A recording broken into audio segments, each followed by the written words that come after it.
Welcome. As you know, one thing is for us to press on for the disintegration of this British demonic abominable contraption called Zoological Republic of Nigeria, and for the restoration of the kingdom of God here on earth, which is Biafra.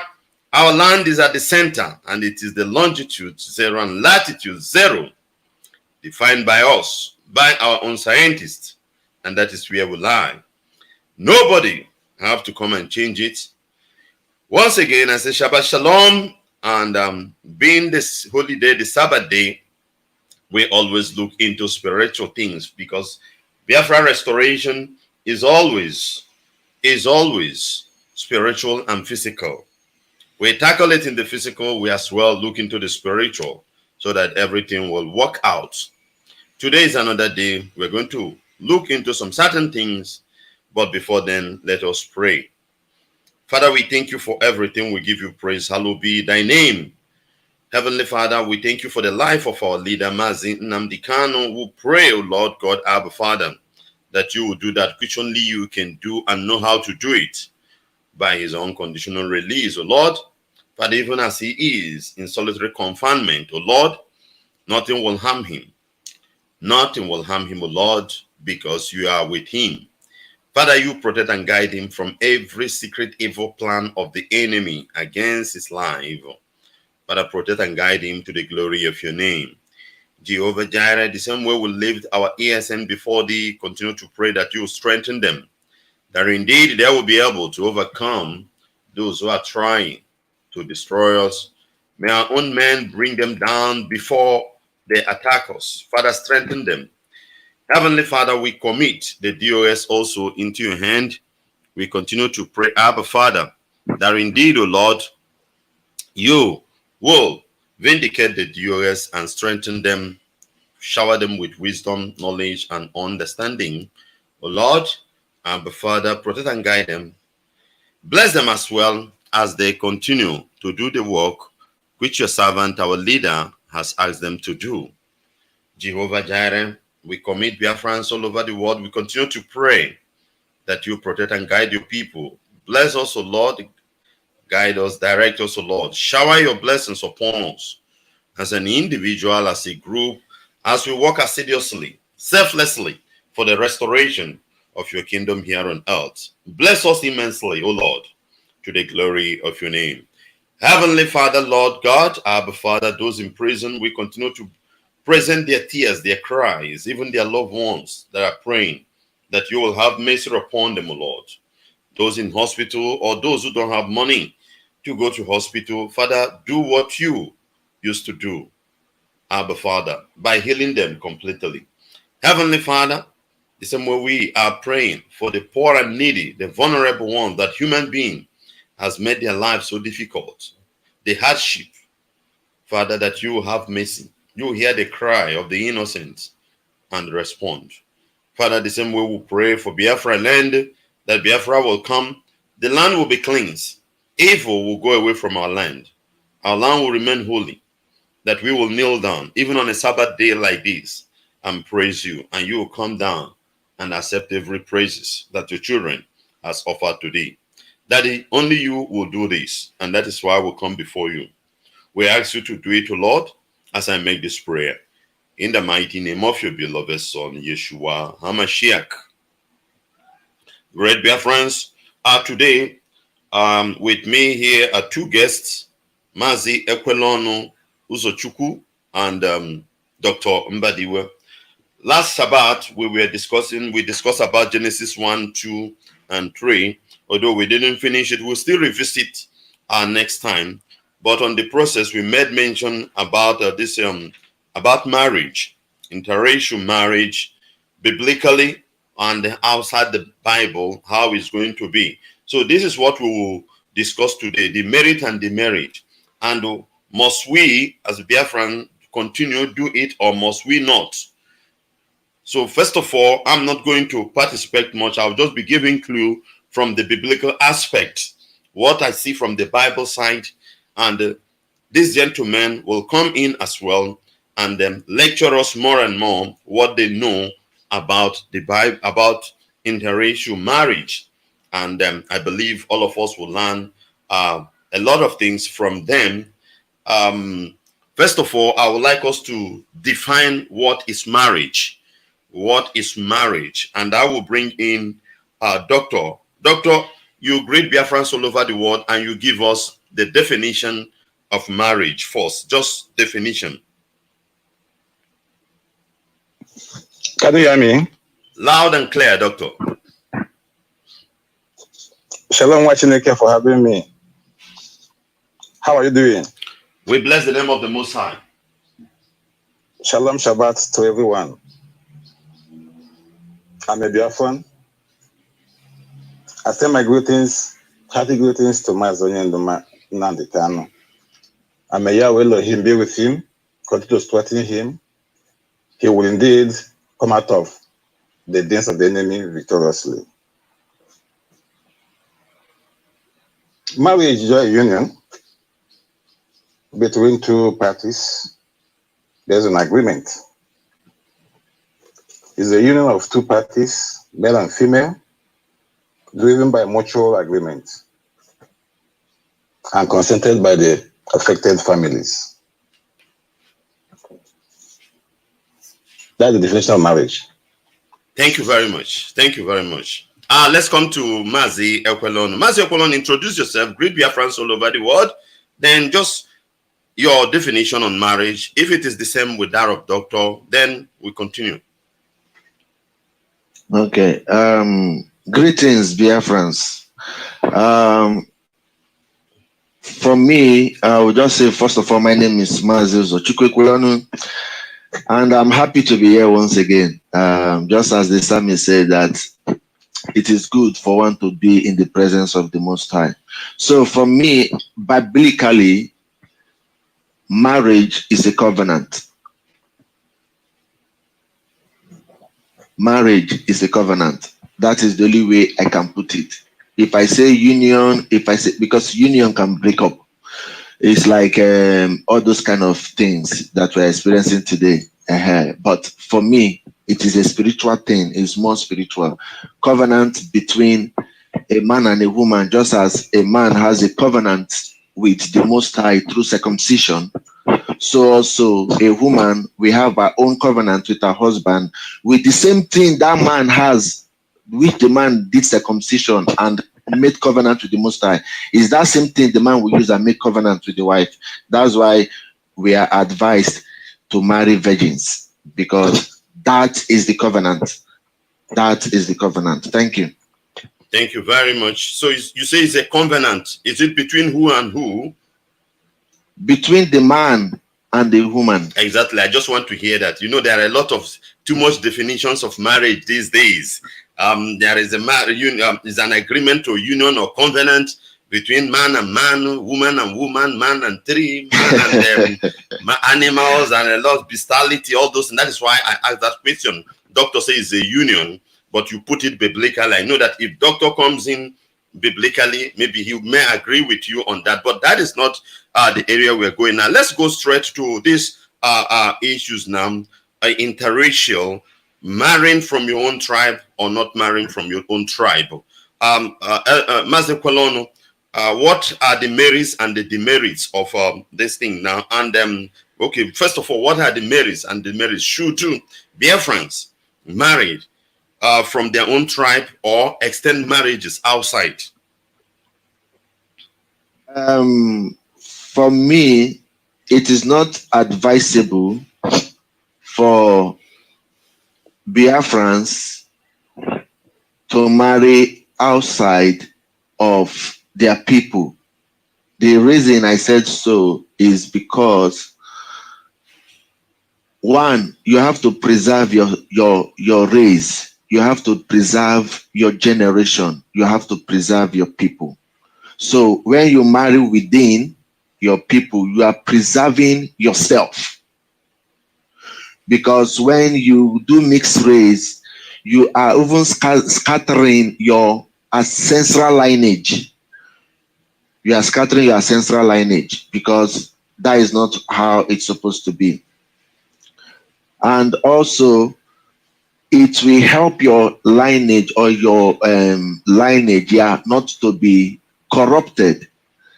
And once your lineage is corrupt, it forms what they call destruction, internal enemies, just like what we have in Igbo land today. Some people that were fathered by the enemies of our people are the ones they are using today against our people in some instances, okay? And that is very dangerous because it will make you to fight a war which you can never finish, just as the Most High advised them in Deuteronomy. I think, if I'm not mistaken, I think that should be in Deuteronomy 7 or Deuteronomy 4, where he advised them that when they enter into this land, they should not take the wife, these people's daughters, for a wife or give themselves to them. They should not exchange.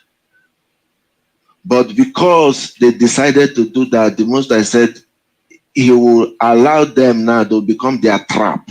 They'll become their downfall. They'll become their destruction.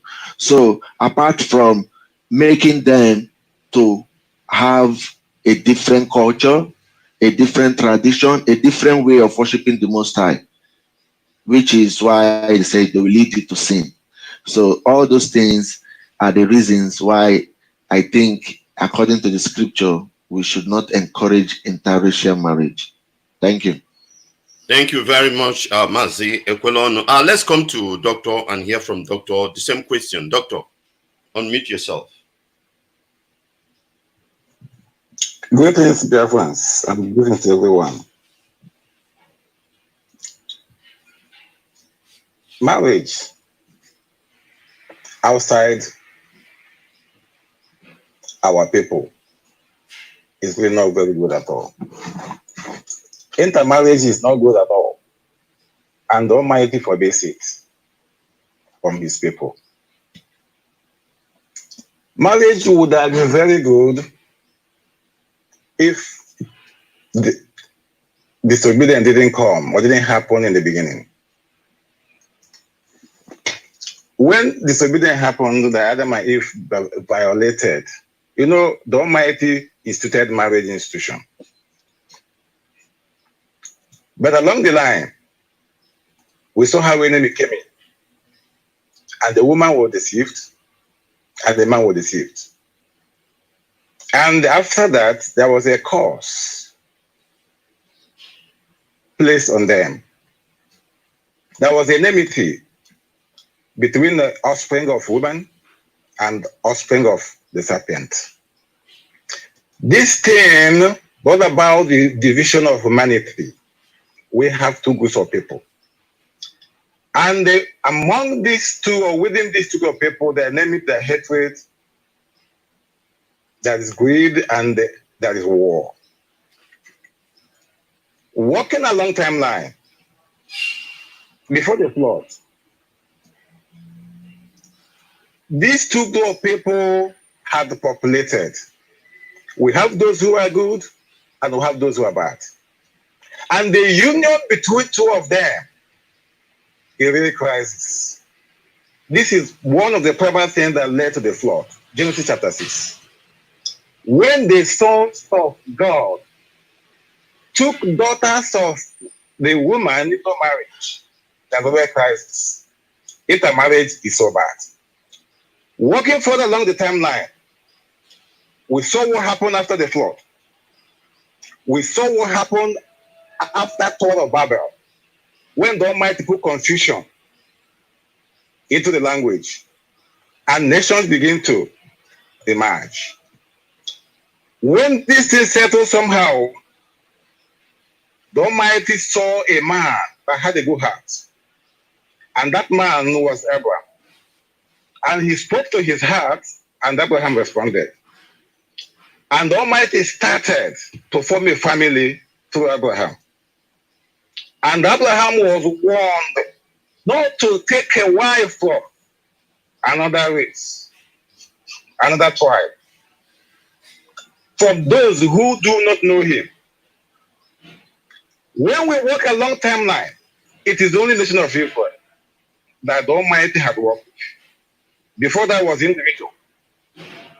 After post the confusion of language, That is Tower of Babel, is Abraham, is Isaac, is Israel, and is the Israelites. And he won Israelites. Do not follow the practice of the Egyptians where you used to live, and the practice of the Canaanites where I'm giving you the land. Because these people are evil. They don't know me. When you associate with those who do not know Almighty, it will be a crisis. So intermarriage is so bad. It is better. It is good in order to preserve our culture, the word of the Almighty, our tradition, and everything about uprightness. Intermarriage is bad. The Almighty forbid it because there's always a crisis. All right. Both of you are in the same angle, but what was the reason? What was the reason why the Almighty forbid it? I would like us to focus on it mostly.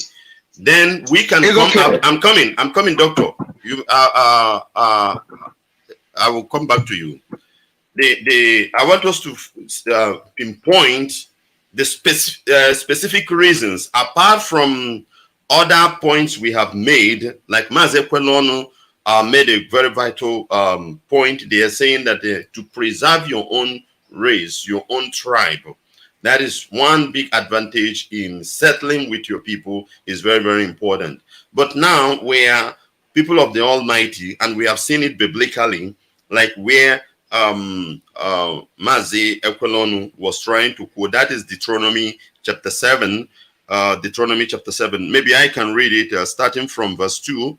And then I read, when the Lord your God hands this nation over to you and conquer them, you must completely destroy them, make no treaty with them, and show them no mercy. Verse 3, you must not intermarry with them. Do not let your daughters and sons marry their sons and daughters. Verse 4, for they will lead your children away from me to worship other gods. Then the anger of the Lord will burn against you, and he will quickly destroy you. This is what you must do. You must break down. Okay, from verse 3 to verse 4, he made it very clear. That is the area I want us to look into now. His reason for putting a stunt towards intermarriage is because of them not to take the people to another gods. For his people not to follow these people or to worship idols. Now, my question is this, like that verse, Deuteronomy chapter 7, verse 3. What of now that maybe the world has globalized to a certain level? You can see somebody who is not of your race, of your tribe, but he believes in the same system with you. He is in the same belief with you. What is your suggestion? Because why I say we need to pinpoint out the reason then to answer this question, because the reason based on this scripture is because he don't want them to lure his people into idolatry. Now, if the person is in the same spirit with you, the same faith, but different race. Mazi Nwachineke, you have the mic. Okay, thank you once again. I will be giving it now from the scripture. Okay, so our listeners should get their pen and paper at this junction now, because it's very critical. What I'm about to read out is not my words. I'm not the one that wrote the Bible. So, and if we believe in the Bible, then we have to believe what is being said. So we'll start with, I will start with Tobit. Tobit is one of the books in the Apocrypha. So I'll start with Tobit chapter 4. So I will just start from verse 12. Okay? Tobit chapter 4. We are starting from verse 12. So I will just read it out quickly. I'm using, in case what I'm reading is different from what you're hearing, because I'm reading from the Septuagint. Okay, I'm not reading from King James for now. So now it says here, beware of all whoredom, my son, and chiefly take a wife of the seed of thy fathers, and take not a strange woman to wife, which is not of thy father's tribe. For we are the children of the prophets, Noah, Abraham, Isaac, and Jacob. Remember, my son, that our fathers from the beginning, even they that all married wives of their own kindred, and were blessed in their children, and their seed shall inherit the land. So if we do all this mixed marriage thing, a time will come they will team up and they will take over your land. You see what the Fulanis are trying to do in our land. And our governors, some of them stupid one like Hope Uzodinma, trying to say anybody that refuse their daughter to marry this, they will do them this, they will do them that. Putting ransom or pledge of 1 million. Even Rochas did the same thing. But they don't know the danger of what they are doing, because the time will come, these people will rise against us. But Mazi Nwachineke, just a direction, just to direct you. They are not of the same faith with us. No, I'm coming. It's not a matter of faith. It's a matter of bloodline. So that is one thing I want us to understand. But Deuteronomy 7 was referring it as faith, not bloodline. No. First of all, we have to understand. You see, for you to preserve yourself, your bloodline, you must guide it so jealously that external forces will not come in. Now, when you talk about sin and faith, we are talking about corruption. Even Adam and Eve were in the garden. Corruption still came to them. Sin still came when they were just only two. But how did the sin came? How did the sin come? It came as a result of external force. A third party coming in between them. And that is how Adam and Eve fell, because of external force. Okay? So let me continue reading. I will take us there. Then 13 says, now therefore, my son, love thy brethren, and despise not in your heart thy brethren, the sons and daughters of thy people, in not taking a wife of them. For in pride is destruction and much trouble, and in lewdness is decay and great want. For lewdness is the mother of vermin. Okay? Now, why is he telling his son all these things? That when you do these things, you are bringing trouble to yourself. You are bringing destruction to yourself. And when you go and get a wife from other nation, you are despising your people. It's a sign of hatred. Now look at what Ecclesiasticus 26 verse 19 to 20 says. Ecclesiasticus 26, 19 to 20, it says, my son, keep the flower of thine age sound, and give not thy strength to strangers, foreign women. Don't mingle your seed with the other nations. This thing has nothing to do with faith. You defy your lineage and offspring. And when thou hast gotten a fruitful possession through all the field, sow it with thy own seed, trusting in the goodness of thy stock. So, here is this saying the same thing, because when you are with your people, okay, that without any external force, you can easily solve your problems. there will be trust, because you people can easily bind yourself with one oath. It's just like what we have now in Nigeria. Let's use Nigeria as a case study quickly. We are talking about faith. Do you know that in Africa, religion causes problem from people of the same tribe not to marry, because one is Catholic, one is Anglican, one is Methodist. Oh, my father, no, we can't marry. Catholic will say no, you won't marry Anglican. Anglican will say no, you won't marry Pentecostal. But you people, first of all, are Igbos. First of all, you people are Yorubas. First of all, you people are Idomas. First of all, you people are Ijo. Why not Ijo marry Ijo? But because of religion, and pastors are helping to push that doctrine to show you that it's not a thing of faith. They'll tell you, no, unbelievers do not know. All right. The scripture is not talking about that. All right, Mazi Nwachineke, I'm throwing this question to all of you to clarify these things, and I'm using biblical standard. I'm not taking it out from any other thing, but you are free to bring in maybe tradition or history books, because I'm going to doctor right now. But I still want to be convinced.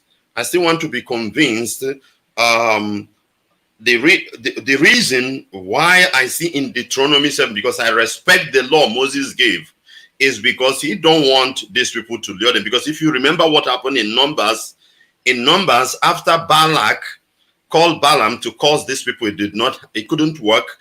It was Balaam who told Balak what to do.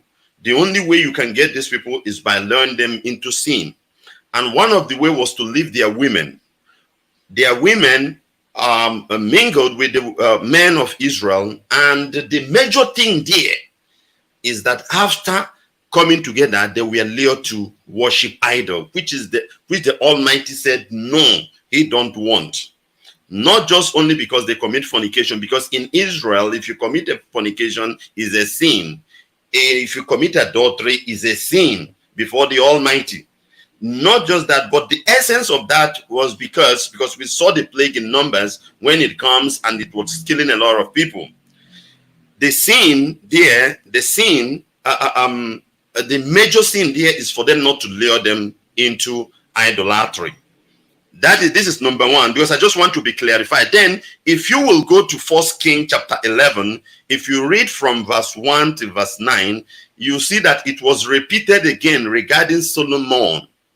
And the essence of it is because Solomon, first of all, the first wife of Solomon is the daughter of Pharaoh. The daughter of Pharaoh he took. Then, after that, he began to marry other women. And that thing Moses said in Deuteronomy 7 come to fulfillment in the life of Solomon, because they were the one who lured him into idolatry. So I'm still trying to be convinced, apart from keeping your race, maybe if some group of people were able to do it, maybe, but with the same person of the same faith, what is the outcome? What is your take on that? I come to doctor. But meanwhile, doctor, just hold it. Meanwhile, let me bring up these scriptures that I have. Meanwhile, Abraham accepted to marry Hagar in Genesis chapter 16. We all know the story.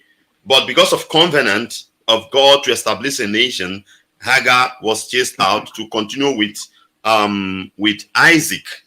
That one we understand. But it was God did not punish Abraham for taking Hagar or producing Ishmael. The same God blessed Ishmael while they were going on the wilderness. And his story made it clear that Abraham later married Keturah, although some certain rabbinic teachings prove that it was the same Hagar that returned back after 50 years or thereabout when Sarah died. I don't know. It's not biblical. It's just a history. But the thing is that he later remarried. He remarried and gave birth to children. Because I'm trying to know this bloodline of Etienne and faith and all those things. The same thing with Joseph. Joseph, who stands as the second Messiah that liberated the world and Israel out of famine, also married a foreign woman in a foreign land, which Pharaoh gave him. You will see that in Genesis 41, verse 45, Genesis 41, verse 50, and Genesis 46, verse 20. He married the daughter of the priest. the Potipharia, the priest of the land, and we know that Egypt was worshiping idol as at then. Then I take you to Exodus 2. In Exodus 2, we saw when Zipporah was given to Moses.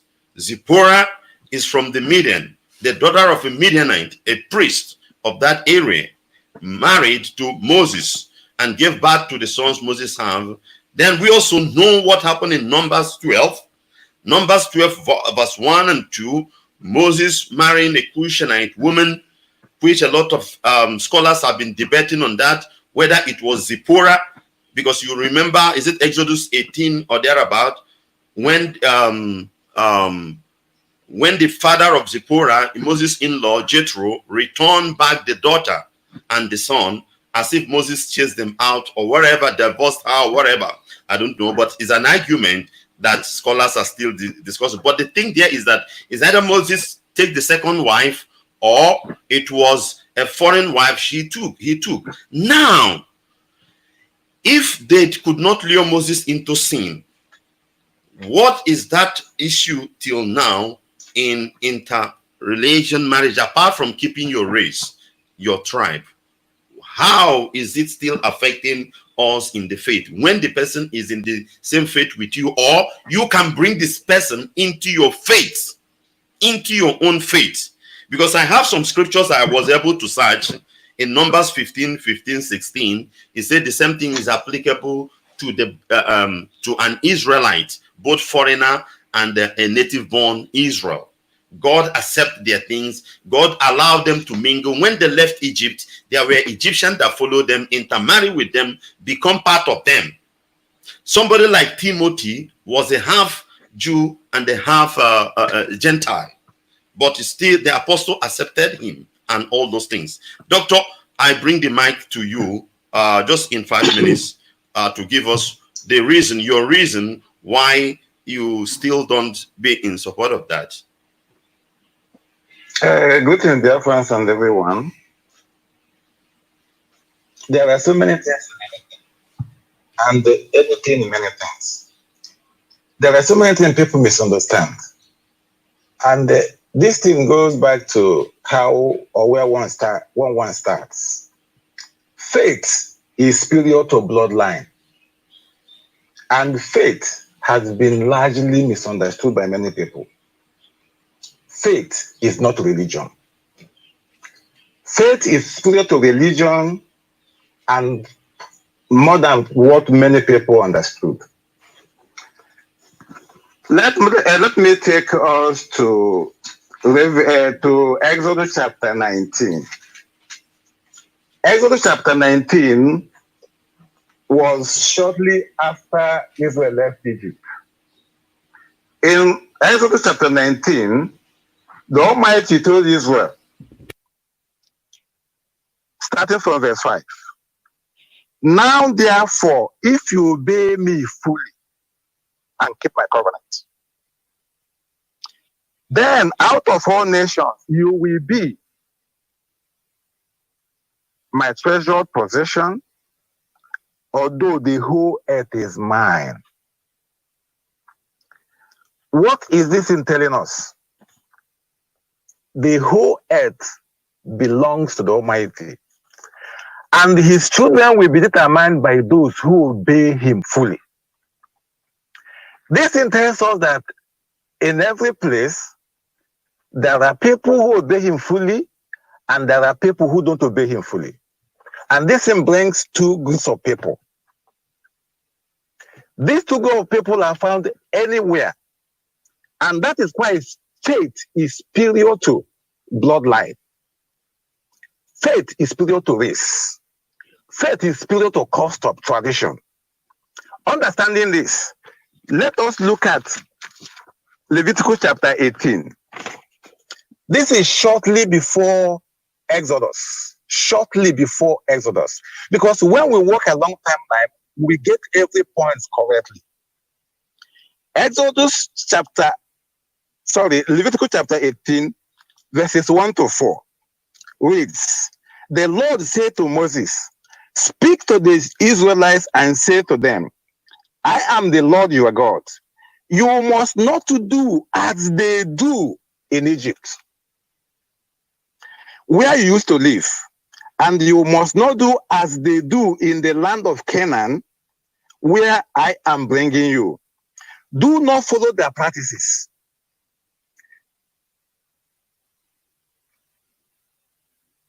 You must obey my laws and be careful to follow my decrees.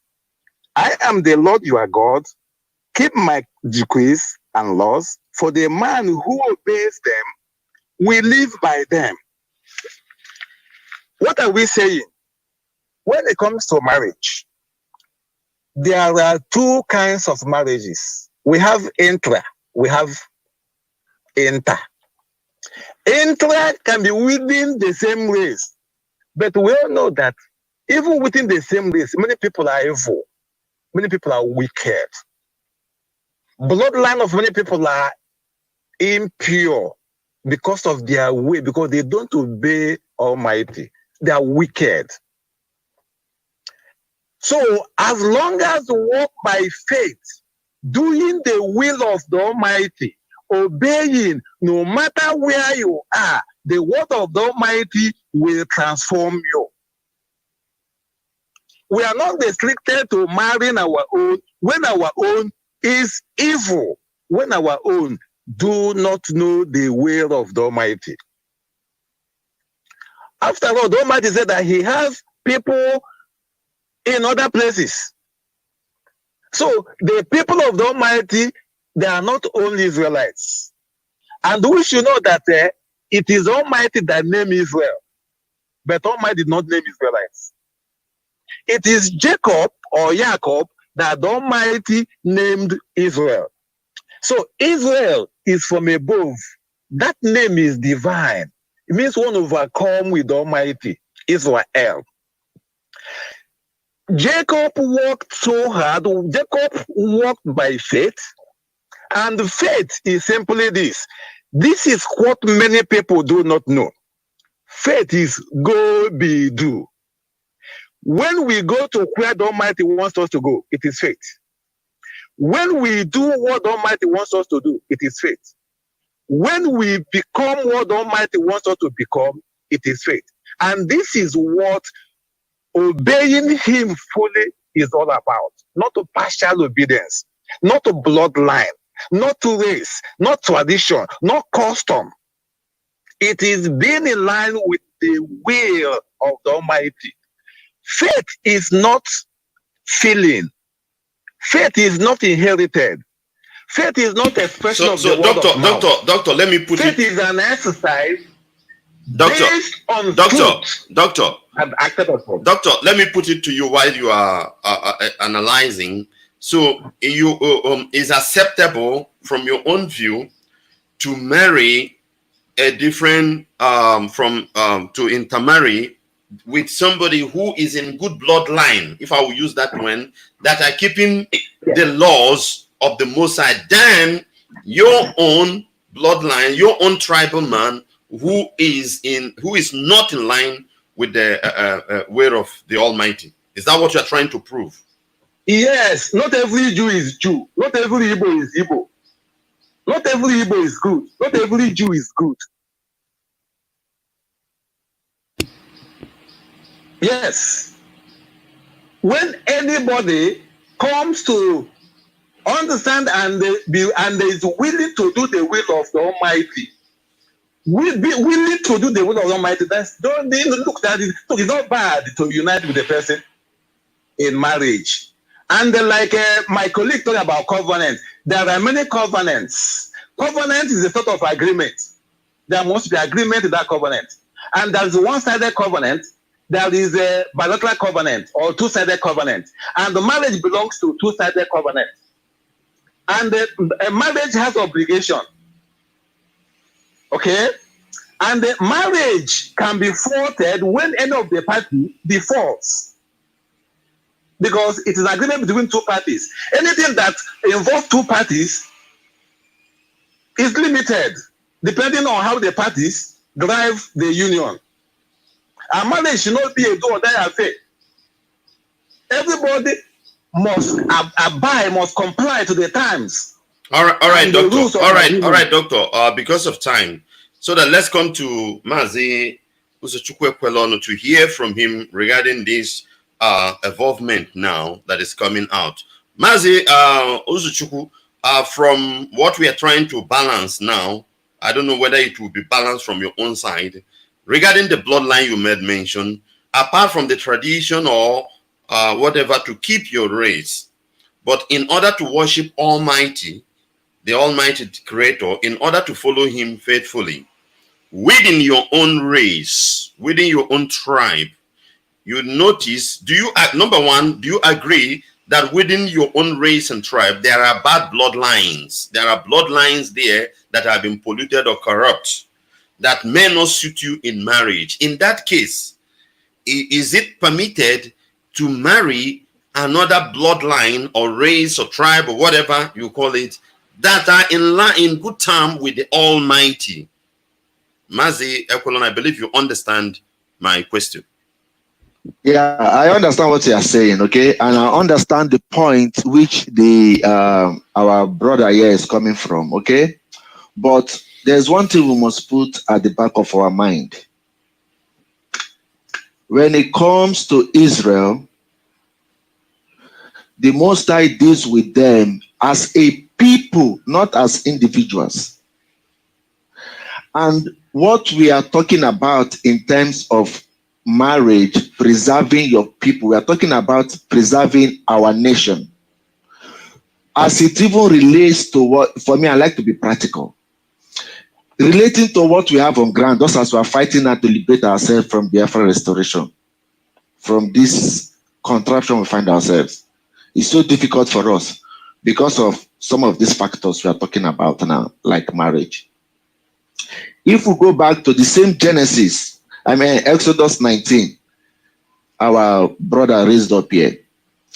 If you read verse 6 of it, it says, "And you shall be unto me a kingdom of priests, a holy nation. These are the words which thou shalt speak to the children of Israel." A people. The Most High is talking about a nation. He's not talking about individual. Now, we want to go back to who we were before the corruption came. And for us to do that, we don't have to sound religiously correct, as they say, politically correct. It is not racism. This thing has nothing to do with, it's not racism. It is called preservation. Because if you can preserve your seed, you are preserving a lot of things. One, the thing you call faith, okay, that we are talking about faith, still boils down to believing in the people's way of life, culture, and tradition. Because the scripture here about Israel is about their way of life, their culture, their tradition, because that is why there is a condition. Even when you go to war to go and conquer the people, and you see a woman among them, you want to even take her marry, she must undergo a ritual, a process to be initiated. The same thing with circumcision in Genesis chapter 17. When the Most High was making this covenant with Abraham, it was specific. That is why Abraham made his servant to take oath.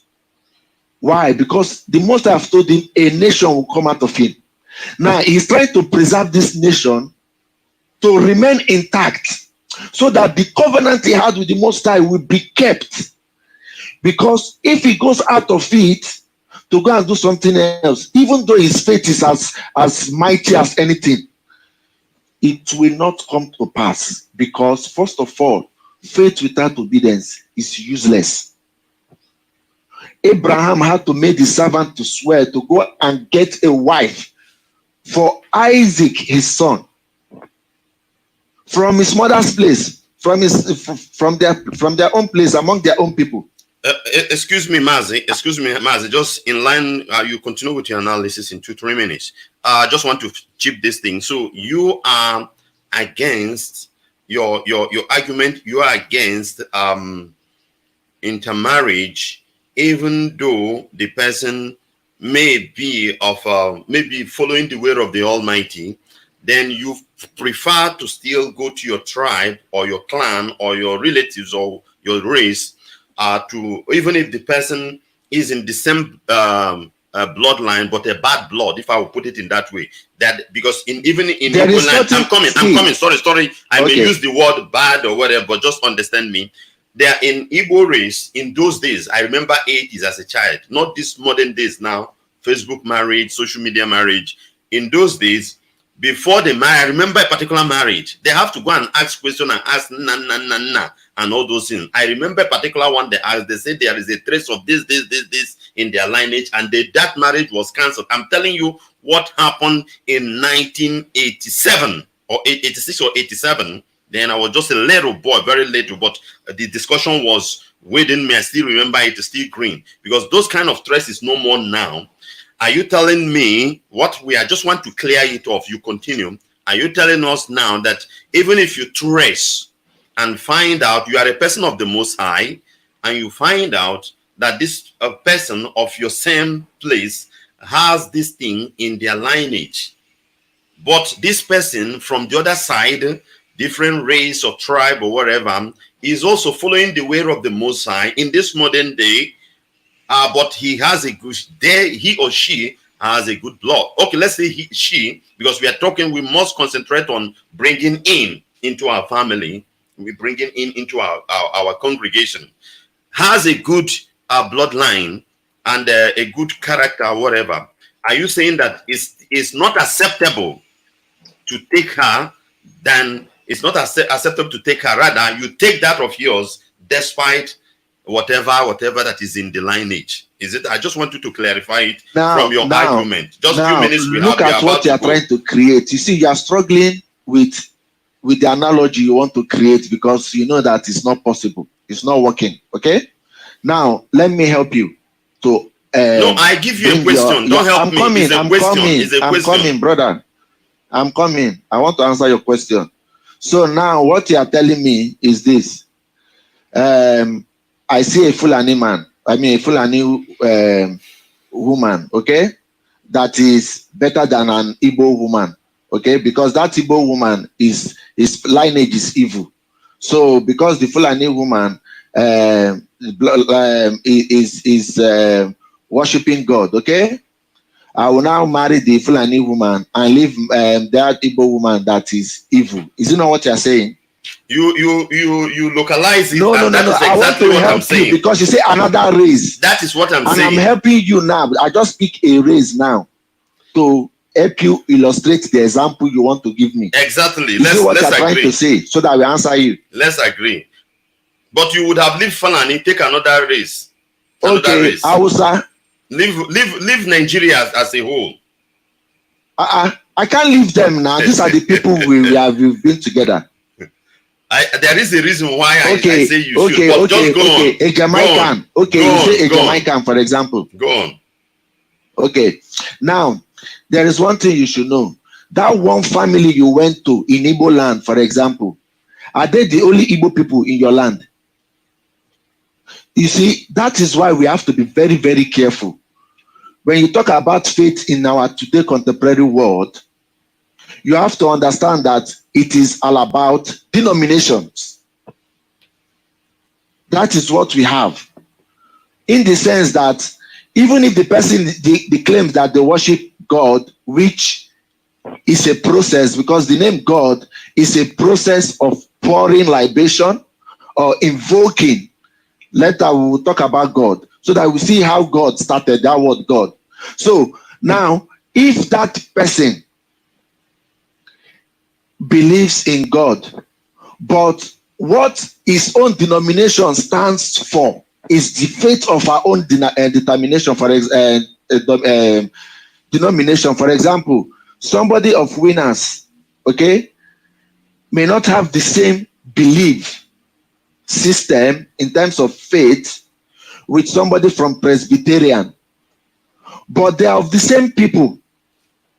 Not that the person is evil, but because you are placing faith now, which is part of religion, because when the Most High gave them these laws, he did not lay the emphasis on faith.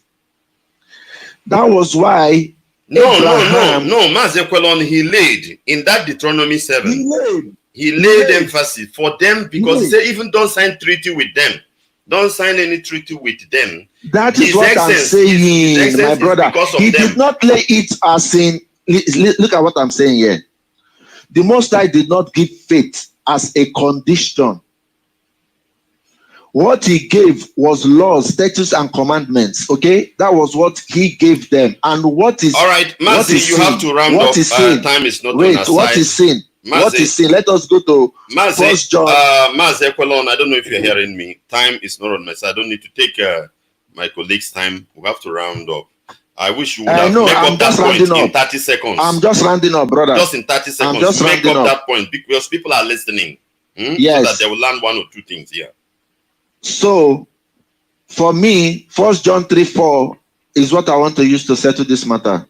He said, whoever committed sin transgressed the law, for sin is the transgression of the law. And Jesus went further to say, somewhere else around Matthew or so, he said, for the law and the prophet, these two things are together.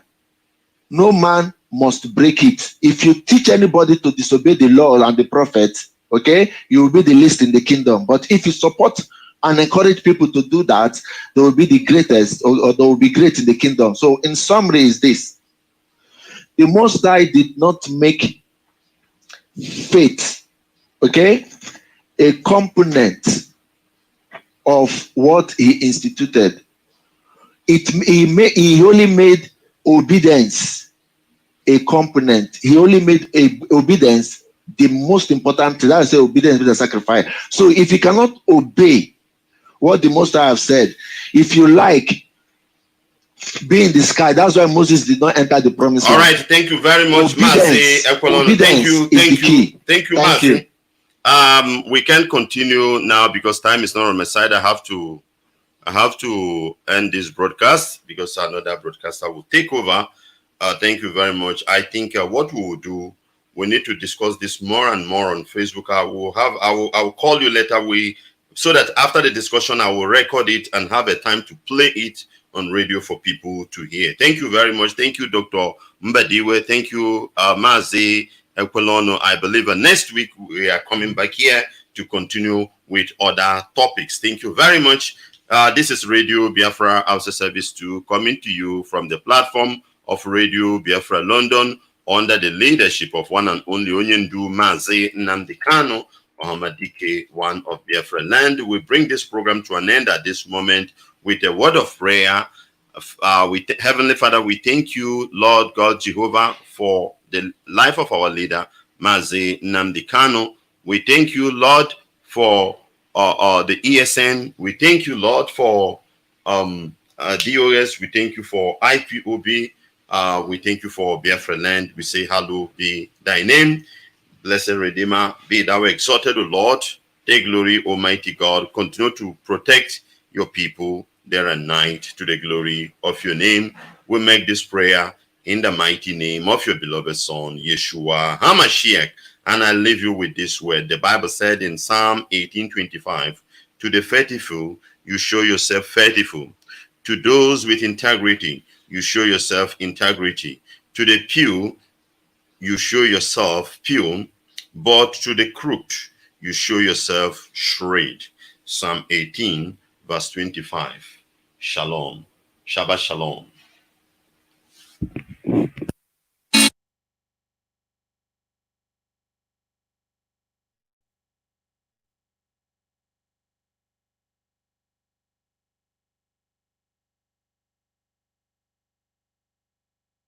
Writing no rubbish about one Nigeria. Answer Obasi. Over there. Because of you, that is why this evening, as I'm right here on air preaching, Yoruba people are paying ransom to go to their farms to go and farm in Yoruba land. The media will not report it. The same way they will not report how many soldiers they have lost so far. That is their new game plan. But in Biafra land, they will keep dying. That I assure them. Kidnap all you like. Intimidate all you like. Oppress all you like. But let me tell you something you don't quite understand. We are involved in a nationalist pursuit. We are pursuing the freedom of our land. And it can never stop. I want Fulani to understand this very clearly.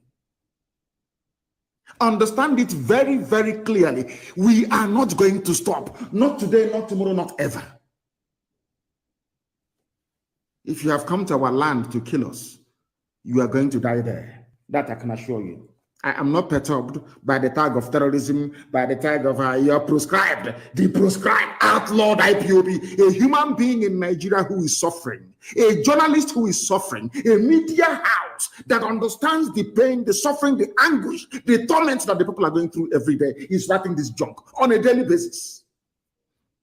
And the Fulani Janja they're all going to find you. They will find you. Do you know that people are being kidnapped in Aba by the Nigerian army, sent to Sokoto? They are now demanding ransom. A man paid 6 million naira only 4 days ago to have the wife, his second wife, released to him that was taken to Sokoto. Are you sure you people don't actually understand what is happening around you? We are in a state of war. They've not declared it, but we are in a state of war. Nelson Mandela was called a terrorist. Yes, Nelson, go and do your research because everything I tell you is gospel. Nelson Mandela was tagged a terrorist. Oliver Cromwell, that brought a semblance of the rule of the people. The reason why in England you have the House of Commons today, that the power resides with a commoner, a prime minister, like Boris Johnson, is because of Oliver Cromwell. Are you listening to me very carefully? The reason why the House of Common People in England is the strongest house you have, not the House of Lords. They are the ones that make the laws. The reason why in England today, somebody who is not either a landed gentry or somebody who is not from the royal family or somebody who is not titled, like an earl, a lord, a viscount, is not the prime minister, is because of a man called Oliver Cromwell, an Englishman. He too was called a terrorist. So too was George Washington. During America's War of Independence, George Washington, this America that every ant wants to go to, this same United States of America that everybody will die to go and live in, is called the land of the free. Or should I say the land of the brave and the free? The man that made it possible is George Washington. The British called him a terrorist. I'm saying all of these things tonight so that if you're called a terrorist because you're an IPOB, because you fund ESN, it is a badge of honor. After following what I'm reading out to you tonight, you will understand it. Who are we compared to Nelson Mandela? Of course, we are nobody. That he was called a terrorist. It didn't stop him. It did not stop the armed wing of ANC, come towards his way, from doing their job to make sure that apartheid collapses. Apartheid, where South Africa abducted, anything abductable, they abducted, they killed, they massacred. At the end of the day, the will of the people prevailed. Our people should not despair. We are going through a very difficult time, aided and abetted by the likes of the Sarikin Fulani, of him, Hope Uzodema, the likes of Ojus or Carlo. I'm sure by now that Rochas have repented. He has asked me, in fact, his eyes are now open. All the fulefus talking about one Nigeria is now very clear to all of you that the Fulanis do not mean well. Not for us who are fighting them, neither for you who are their slaves. If Nelson Mandela can be called a terrorist, who am I? Oliver Cromwell was a terrorist. George Washington was a terrorist. Robert Mugabe of Zimbabwe was a terrorist. Even, let me shock you, all of you now. Some of you may have heard about a man called Dr. Azikiwe. Dr. Nnamdi Azikiwe is his name. I had to add Nnamdi to his name because he doesn't behave like one. Do you know that Dr. Azikiwe was called a terrorist? and exiled to Ghana. Are you aware of that? Do you know who called him a terrorist? The same Britain, United Kingdom. Are you aware of that? Dr. Azikiwe, that fought and set Nigeria free. Do you know he was sent to jail by the British? Do you know that Ahmadu Bello never went to jail? Do you know that Abubakar Tafawa Balewa never went to jail? The only people that went to jail are those from the south. Awolowo and Azikiwe are the only people that went to jail in order to set Nigeria free. Are you aware of that? No, you don't know. And they were called terrorists. Yes, Nnamdi Azikiwe was called a terrorist by the British. You must listen to me attentively. I said this program cannot be like any other. You must listen attentively this evening, please. And invite people to come and listen as well. Nnamdi Azikiwe was called a terrorist by the British. Chief Obafemi Awolowo was not spared. Chief Obafemi Awolowo was called a terrorist as well for trying to set his people free. I want IPOB to know tonight that being called a terrorist because you're fighting for your land and your nation is a badge of honor. It means you've arrived. It means the enemy is scared of what you're doing. And it means that you're succeeding at whatever thing that you're doing. Are you following me? If you are in freedom fighting anywhere in the world and the people you're fighting have not come to refer to you as a terrorist, then that means you're not doing anything.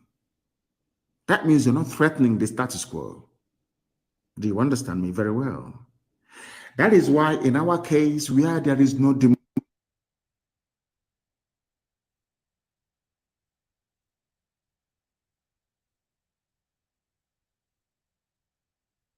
very, very clearly, please.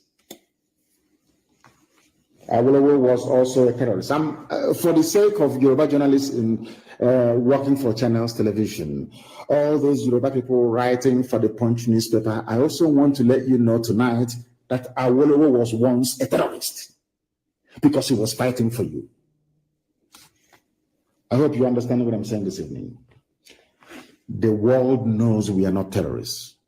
We have not gone to markets to bomb people. We have not gone to mosques to bomb people. We have not been to churches to kill people. We have not killed anybody, as a matter of fact. What ESN is doing is driving away Fulani terrorists in our forests. How can that make us a terrorist? By pursuing terrorists. How is that possible? How is that possible? Now pay attention to what I have to say. Do you remember those police they sent to Somalia? And I want people in Lagos to confirm this. I want my Yoruba brothers and sisters to confirm this, please, tonight and tomorrow morning. Do you know those police people they sent to Somalia? Ask yourself, why would any sensible country in the world send their police to Somalia? Is that possible? Do you know what they went to Somalia to do? I think that the Nigerian government will be shocked tonight that we have this intel. And I want to let them understand that the M branch of this very movement of IPOB to restore Biafra, our M branch is far more resourceful than any other organization in the whole. There is no move they make, we don't know. We know how many tanks they are bringing. We know how many soldiers they are bringing. We know the type of armaments they are bringing. Everything we know. Ask the National Security Advisor of Nigeria. Ask their head of National Military Intelligence in Nigeria. Ask all the so-called big wigs of intelligence in Nigeria. And also ask the British. Why did Nigeria send a so-called policeman to Somalia to go and train people? Do you know what they went to Somalia to do? They went to go and recruit Al-Shabaab, terrorist operatives, to come to Nigeria to help them fight this war. That was why they went to Somalia. I'm sure this night they will be shocked how we knew this information. They went to Somalia. There is no country in the world after the debacle of U.S. rescue mission, Operation Hope, under George Bush Sr. No country in the world has ever dared to send their people into Mogadishu. Only Nigeria. Why? To go and recruit the very deadly Al-Shabaab terror group to come and fight for them. Remember the intel all over the place. America gave you intel a few weeks ago. I also have the latest one they gave today. When America said that terrorists are now moving south. I want to let the whole world understand. I want Tinubu to understand that even you are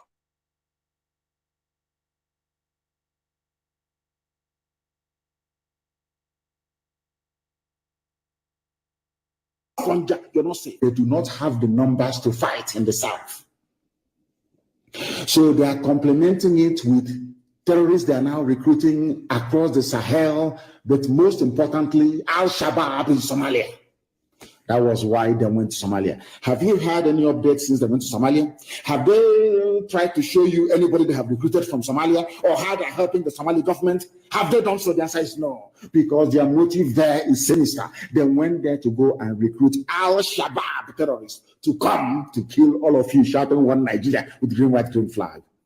You know, sometimes I think that Elohim in heaven is maybe trying to hold us back to unleash this thing from the Fulani so that all the Fulefus will die in misery and in regret. That was why they went to Somalia to go and recruit Al-Shabaab to come to fight for them. And this Al-Shabaab, they are the ones who are in Lagos, planning to attack Lagos. The Tinubu told the police commissioner to say it is IPOB. Are you following what I'm saying? Ask your, oh my, black people, why did God make me a black person? I don't understand. Why people cannot reason. Let me ask you again. Ever since their police went to Somalia, it is a foreign expeditionary mission. How come there is no update? How many Somalis they have trained? Have you ever, brain of a black man, have you ever wondered why you don't hear anything about that? For the very simple reason that they went to recruit terrorists, Al-Shabaab, and they are the ones now in and around Lagos, planning to launch multiple attacks in Lagos. And the human being, somebody that claims he has conscience, woke up in the morning and decided to blame IPOB for it. When Tinubu knows that those who are in the bushes and forests in and around Lagos are Al-Shabaab, hardened Somali terrorists all the way from Mogadishu that they brought in. Of course, history will be kind to IPOB. As this our brother have just written, his name is Adebayo Raphael. If they say to you in this life that Yoruba people will rise up to write glowingly in defense of IPOB, you will not believe it, but it is here very clear in black and white. Al-Shabaab is in around Lagos because Fulani knows they don't have the numbers. They cannot win this war. Nigeria has never won any war on its own before in its history. They always rely on people to fight for them. After they fight, they start making maps. That's all they do. That is all they do. And to tell you that this is a concerted effort to colonize everybody. Ever since they had their so-called security meeting last week and decided to invade the South. Some of you think it's only the East that are coming to the entire South. Have you been hearing about bandits doing this or doing that anymore? They have promised them that the oil money is theirs. That is why, Madam Tambuwal, I feel sorry for you. I feel sorry for you. The attack is coming. You can't escape it because it's too late. They understand that come 2023, should power leave the north, they are finished. So they must attack this. In fact, we are now forcing them to attack 1 year earlier than they had planned. This attack was meant to commence in 2022, but they started in 2021 because of IPOB and Eastern Security Network. May glory and praise be to the Almighty in heaven. Lagos is surrounded by Al-Shabaab, and that is why Tinubu is trying to pin it on IPOB, without success, of course. And I also want, listen to me very carefully this evening, please, and be writing it down. I want the Nigerian government to know this. Nigerian government, the Chinese have promised to sell you weapons. You have moved money to Shanghai. I did not mention Beijing. I said Shanghai. Shanghai is where you are right now purchasing weapons from the Chinese. China have agreed to sell weapons to Nigeria. they have also signed an agreement to supply Nigeria with weapons. I did not say Beijing. I said you are in Shanghai. That is where you are right now, negotiating to bring those weapons in, because you have moved al-Shabaab to Lagos. The main strike force of Al-Qaeda is in Benue State, and the hardened remnants that you get from Boko Haram, they are now moving to the east from Bauchi. That is a three-pronged attack coming to the south. And I want Middle Belt to understand this very clearly. By the time the attack intensifies in the south, nobody will remember you, you are gone. Three-pronged attack. The Nigerian government recruited 3 hardened terror groups to fight this very battle for them. Al-Shabaab, they are in and around Lagos, they're in Yoruba land. They are the ones to lead the attack against Yoruba people. The main strike force of Al-Qaeda in the Maghreb, they are advancing through Benue. They will enter into Kogi. From there, they will come into Anambra and Enugu. Whereas the main Boko Haram front, recruited by this same government, they are coming from Ebonyi.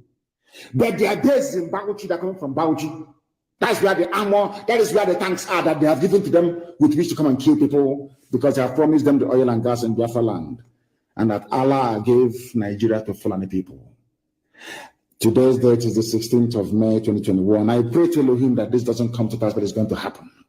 And when it happens, as usual, people will go back to this, but he said it all. He's a prophet. He said it all.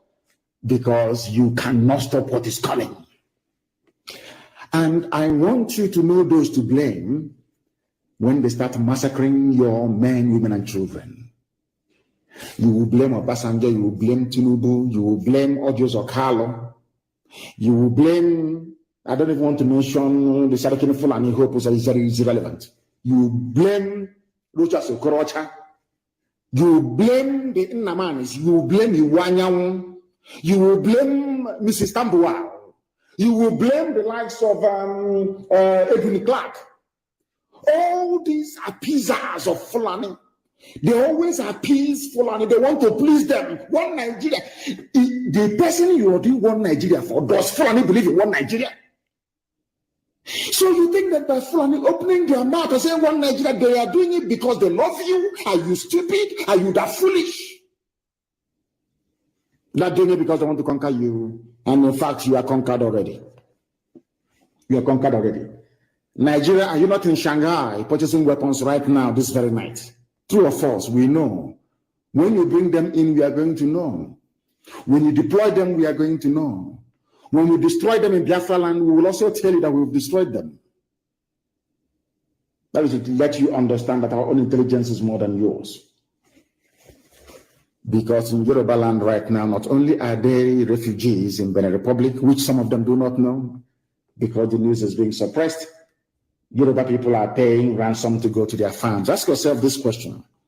Somebody as influential as Wole Soyinka cannot go to his farm. He's a Yoruba man. Wole Soyinka, of course, one of the people that I blame for the mess that Nigeria is in. A man who is learned should be educating those of us, should be foretelling the dangers to come by virtue of his academic accomplishments. He was the one supporting Fulani Janjaweed. I don't know if they were doing it to spite the Igbo people. I don't know what for. That same man cannot go to his farm. Are you following what is happening? Are you following what is happening? Of course, they gave us BBC Igbo to do to us what Punch and all these channels have been doing to Yorubas for long. They're in front of you, they'll be doing a yo-yo. One Nigeria, you're dancing from the back. They're slaughtering you. They're slaughtering you. Because Fulani needs to create a diversion. And they are masters at that. They know how to divert your attention. They are very good at it. And that was what our brother was writing about, Adebayo Raphael. ESN is a terror group. Nobody will ask them, but did ESN bomb any church? Did they go somewhere raping and killing people? Did they steal anything belonging to anybody? The answer is no. So what qualifies them as a terrorist? Oh no, because they're fighting Fulani. They are fighting your Janjaweedism. That is why they're terrorists.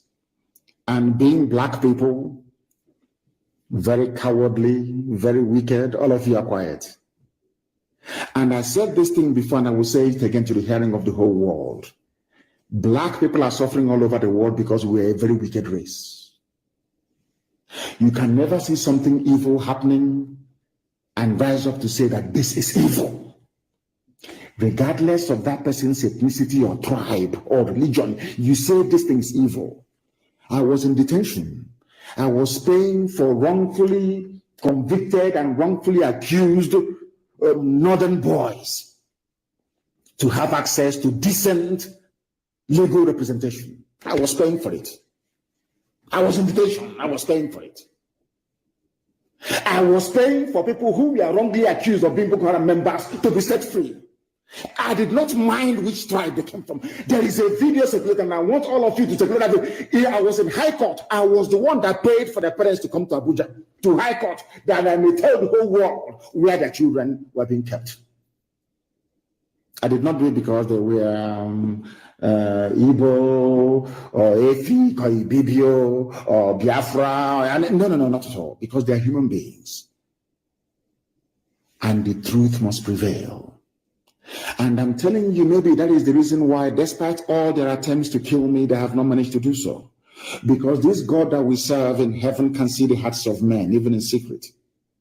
And know that I harbor no ill feelings towards anybody on this earth. All I want is to be free. The reason why I want to be free is because Nigeria can never work, not today, not tomorrow, not ever. And I have pride and I have honor. I cannot be following white people all over the place, staying in a white man's land, working, them giving me everything, 24 hours, electricity, housing, education, everything, and I cannot give the same thing to my people. If I can't do that, means I'm a failure in life. That's why we want Biafra. Not out of hatred for anybody, not at all. But Fulani wants to take our land, and we're saying no, they cannot take it. And some of you idiotically are supporting them. In the next coming months, you will see the result of the damage you have done to yourselves. You will see it. Because I know that Fulani Janjaweed, they need access to our oil and our gas. And I'm telling the UK government today, Katrina Lang, all these plans you're putting in place, because the person on the ground directing this Fulani attack is a woman, a white woman, Katrina Lang. That's the one doing all this work for Britain. Britain, one day, you see this little snake you're feeding, this Fulani Janjaweedism you're supporting, they will destroy you. One day they will kill British people in your so-called Nigeria. Go and mark my words somewhere. You people never learn. History is replete with Islamic governments you've helped in the past. They came back to bomb and to kill you. I'm talking about Britain, the UK. So will Fulani kill you one day. All this aiding and abetting of atrocity upon atrocity. The reason why the Fulanis are coming now is because Britain told them to attack now, because Israel is under siege from Hamas. That is the signature, that is the handwriting of Britain, that is the way they operate. The reason why Harold Wilson allowed the British to support the Fulani Janjaweed to kill 5 million people, the second worst genocide in the history of man, was in 1967. Two things happened. At the same time, Israel was under attack. As at now, Israel was under the Yom Kippur War of 1967. Israel was under attack. As Israel was under attack, Goron launched his strike at Gekken. Britain calculated that the whole Vietnam War and everything will take over world attention. And the whole world now is focused on Israel. So the Fulanis can now come to Biafra land and kill as many people as possible. Britain will ensure that the world will not hear about it. Are you following what I'm preaching? Are you following what I'm saying? Because what I'm giving you is gospel from heaven. Is Mazi Nwachineke. The reason why they chose now to attack, it won't surprise me. I don't know. I don't have the intel yet, but it won't surprise me if Nigeria and United Kingdom has in hand in the attack that Hamas is launching against Israel. I'm being honest with you. Or maybe they knew about it. Of course, they have a very credible and formidable intelligence services. They knew about it. And what they said was, Nigeria, this is your time now to move in, because the global attention is on Israel. Go to Biafra and kill as many as you can. subdue and suppress them. Do you know how I knew that this was going to happen? Anywhere Katuna Lang visits, anywhere she goes to, give it only 2 weeks, the army will move in there to kill people. The British, I'm telling you, it's simple research, you can do it. Anytime there is a crisis, the British High Commissioner Katuna Lang, anywhere, anytime she's on the move, you are finished. She was the woman that visited Bola Ahmed Tinubu. The next day, people were dying around Lekki Tollgate. After visiting Ojos Okalo to go engage the Pauls of the East, Ojos Okalo gave them the go-ahead to come to our land to kill us. Katrina Lang, that's the woman's name. British High Commissioner to the zoo that they created called Nigeria. And people don't want to understand because I'm going to come to the issue of black people later on, because the time has come for us to begin to reason properly like human beings. Do you know somebody called Davin Anderson, the U.S. intelligence chief? He warned that southern Nigeria needs to keep its eyes open. Terror groups have taken over the region. This is the news being reported 3 hours ago. 3 hours ago, go and Google it. Southern Nigeria needs to keep its eyes open. Terror groups have taken over the region. This was what Tinubu was trying to pin on IPOB. Are you following? This was what Tinubu was trying to pin on IPOB. So when SHABBAT are busy slaughtering people in Yoruba land, Tinubu will say it's IPOB that is doing it. But as God will have it, the love I have for Yoruba people stemming from the love they have shown to me, I'm being honest with you. We talk privately. The land of Baya de Banjo, the land of Ganiagams, the land of Iboho, the land of Femi Fanikayode, the land of Papa Shoranti, the land of my late friend. Why would I go and attack it? They don't know that we are under oath. Do you know we are under blood oath with our Yoruba brethren? Are you aware of that? Blood oath. That we can never, ever, not in a billion years, work against each other. Never. That is why you see their rallies. You see the way they do their rallies? That is why everywhere is bubbling. And the intelligence officer that spoke to us told us that they don't want to attack Yoruba yet. Their plan before was to attack Yoruba first, take over Yoruba land, and then come to the east to subdue us. But that the only people they fear is IPOB. Go and ask them. That is why they want to demonize us. If you're from the south, I want you to listen very carefully. If you're Biafra, if you do the war, even from the Middle Belt, the United States has said that the southern part of Nigeria should stay on alert because terror groups are already establishing their presence in the country and moving down south. The warning was made in a media briefing by Davin Anderson, commander of the U.S. Special Operations Command Africa. He said Al-Qaeda is also expanding to other parts of West Africa. We have engaged with Nigeria and continue to engage with them in intel sharing and in understanding what these violent extremists are doing. Not IPOB. Al-Qaeda is there. Al-Shabaab is there. Three-pronged attack. ISIS in West Africa is there. And Tinubu wants to pin it on IPOB. Do you see how evil these men are? But our God is fighting for us. That is why we receive all. They don't even have this intelligence we do. I know where they're buying weapons now, Fulani. Fulani can never fight a war on their own. And I told that all the barracks you see in the east, they're empty. Nobody wants to join their army. That is why they're drafting people from Baguchi. If you claim that 82 division in Enugu is strong, OPZ is strong, or Hausa is strong, or Onitsha is strong, they are all there to intimidate all of you into submission, that the Fulanis may rule over you. That's all. There are no men. They have to go, and now they are recruiting terrorist groups to come and fight for them. You must understand what is happening. Therefore, it never came to me as a surprise. Katrina Lang, the UK High Commissioner to Nigeria, wants the Igbo race to be wiped out. The same way people want the Jews to be killed. Any day our people rise up to recognize and understand this, the better for all of us. Some people want us dead. Not that we have done anything to them. No, not at all. but because United Kingdom believes that the coming of Biafra will herald the coming of Christ, that the world will come to an end. Any day the black man acquires reason, any day the black man can build a car, any day the black man can feed himself, that day the world will come to an end. That's what they believe in. And they know that it is Biafra that holds the key. They understand that very well. That is why it never came to me as a surprise that after Katrina Lang visited the Archtraitor Joseph Carlo,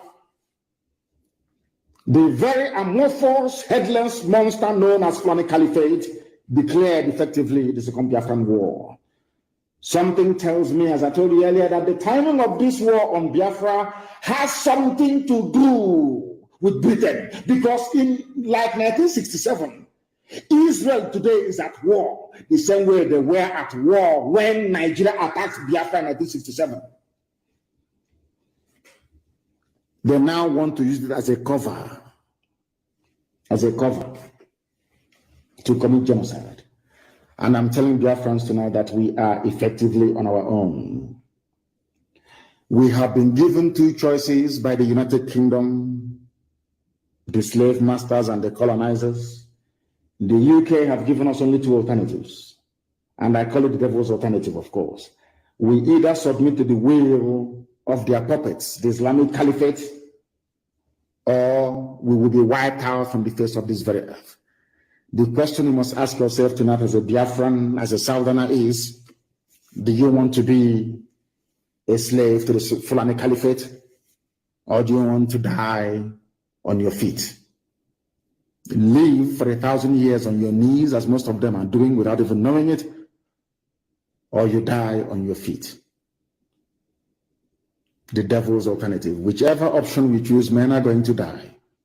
Which one do you prefer?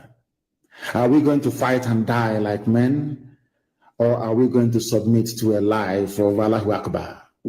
It's entirely up to you. The time is now, because the enemies, they have come. I didn't say they are coming, they have not come into our land. And as I promised them, if God is on our side, which I know he is on our side, this army of Nigeria will die in Biafra land. That is how God intended it to happen. Many of us are going to die. And I'll be leading it myself, mind you. Many of us are going to die. The Biafra is going to come.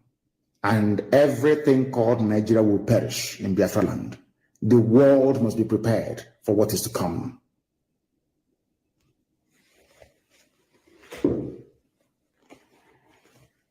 We are not going to be slaves in our land. I want to let Katrina Lang, the UK government, to understand this, that we have chosen the path of death than to submit to the will of the Fulani Caliphate.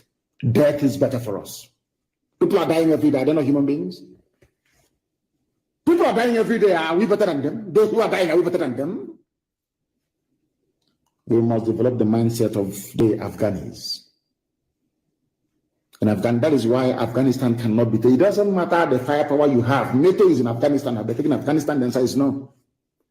You are coming to kill us, but we are also going to die together in the land of Biafra.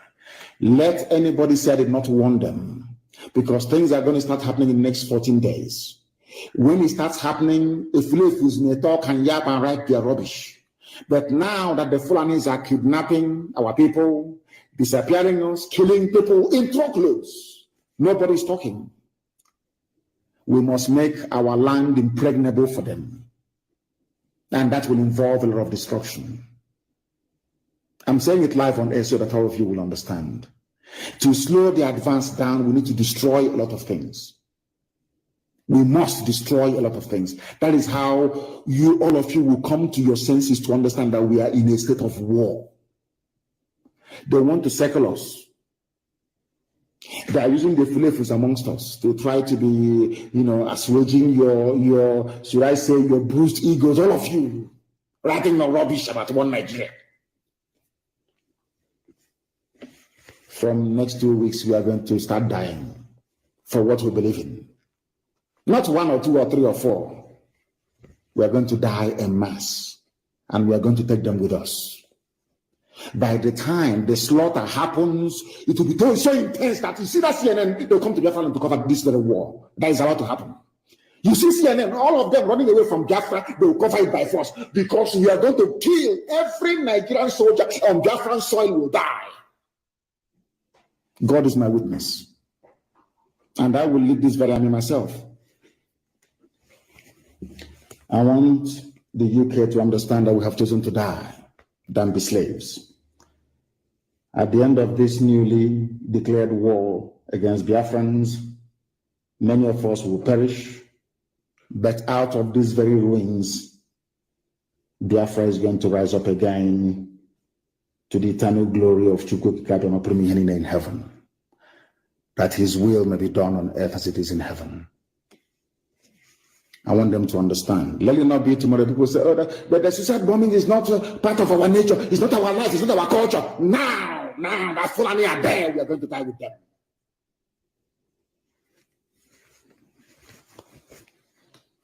We are Biafrans, as they will say, being a Liverpool fan.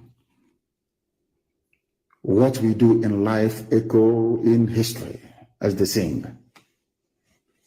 What you achieve in life will echo because it's appointed unto man to die only but once. Earlier I was mentioning Mandela, I mentioned George Washington, I mentioned Oliver Cromwell, I mentioned Mugabe, I don't even know if I mentioned Castro or not. All these were called terrorists. They are all dead, but they are immortal because we still mention them till this very day. We crave immortality, and in 14 days it will start. Don't say I did not warn you, please. Don't say I didn't warn you. Fulani brought war to our land. All we asked them to do was to leave our forest and go and live in the township, rent a house and live in the town, bring down your nama, sell it, and do whatever you want to do with it. You cannot stay in our forest. You cannot stay there. If you stay there, you will die. That is the only crime that Eastern Security Network committed. Nobody can tell us today if their mosque has been bombed by ESN or any church or any village or anyone, nothing. So these people you're calling terrorists, what is their crime? Because they said that we cannot take over their land. That is the crime of ESN and IPOB by extension. As I told you a few weeks ago, the Janjaweed have opened the floodgates of hell. And unto thy hands, O Elohim, we commit our spirit.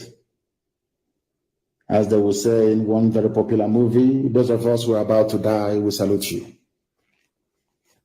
Because the land of Biafra will be defended with the blood of anything that moves. Rather than the Fulani to take over Biafra land, there will be no living organism in that very place. I am warning every traditional ruler, every governor, every senator to understand what I'm saying this night and take it on board. And do not quote me out of context. If you want to be a Fulani slave, go to the Middle Belt and join them there. All of you can be slaves to one Nigeria. That is your business. You say the land of Biafra, we cannot surrender to anyone.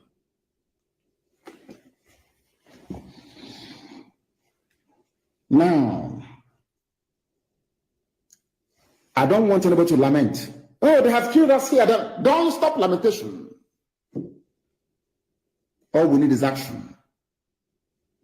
Not Rambo-style action. If you want to know how Britain ran away from Israel, go and read the book. Just Google it and say, how was it possible that the state of Israel was established despite hostilities from everywhere? Surrounded by enemies, but they still succeeded because they blew them out of Palestine, or they call it Palestine, which was a name just as they're calling us now Southeast. They don't want to call us our name Biafra. After the Romans took over the Holy Land, they named it Palestine because they said that the Jews were too stubborn. They raised the name Israel and called the place Palestine. That's what they do. Because when somebody wants to completely overwhelm you, they change your identity for you. And if you're a very stupid black person, as most of us are, of course, in Africa, you swallow your new name, hook, line, and sinker. Israel was named Palestine by the Romans that came and burnt the temple down because of rebellion, that they were too rebellious.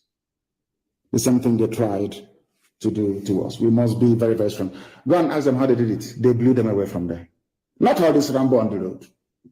Every road leading into Biafra land will be mined. Everything that is Nigerian, whatever police or army that steps on our road will blow it to thy kingdom come. Very neat and simple. And I will make a cowboy and Rambo. We don't need that rubbish. So we destroy everything destroyable. We need to force them. I said before, when we drive away the Fulani terrorists from our bushes, they will bring in their army. We will kill their army. They will start throwing bombs from the air. After that, they will leave us alone. I'm telling you, you mark my words, that's how it's going to happen. When I told you that we will defeat Mietiala, did you believe me? When I said we will drive away Mietiala from our land, did you believe me? We did it without the help of any governor, no politician, nobody.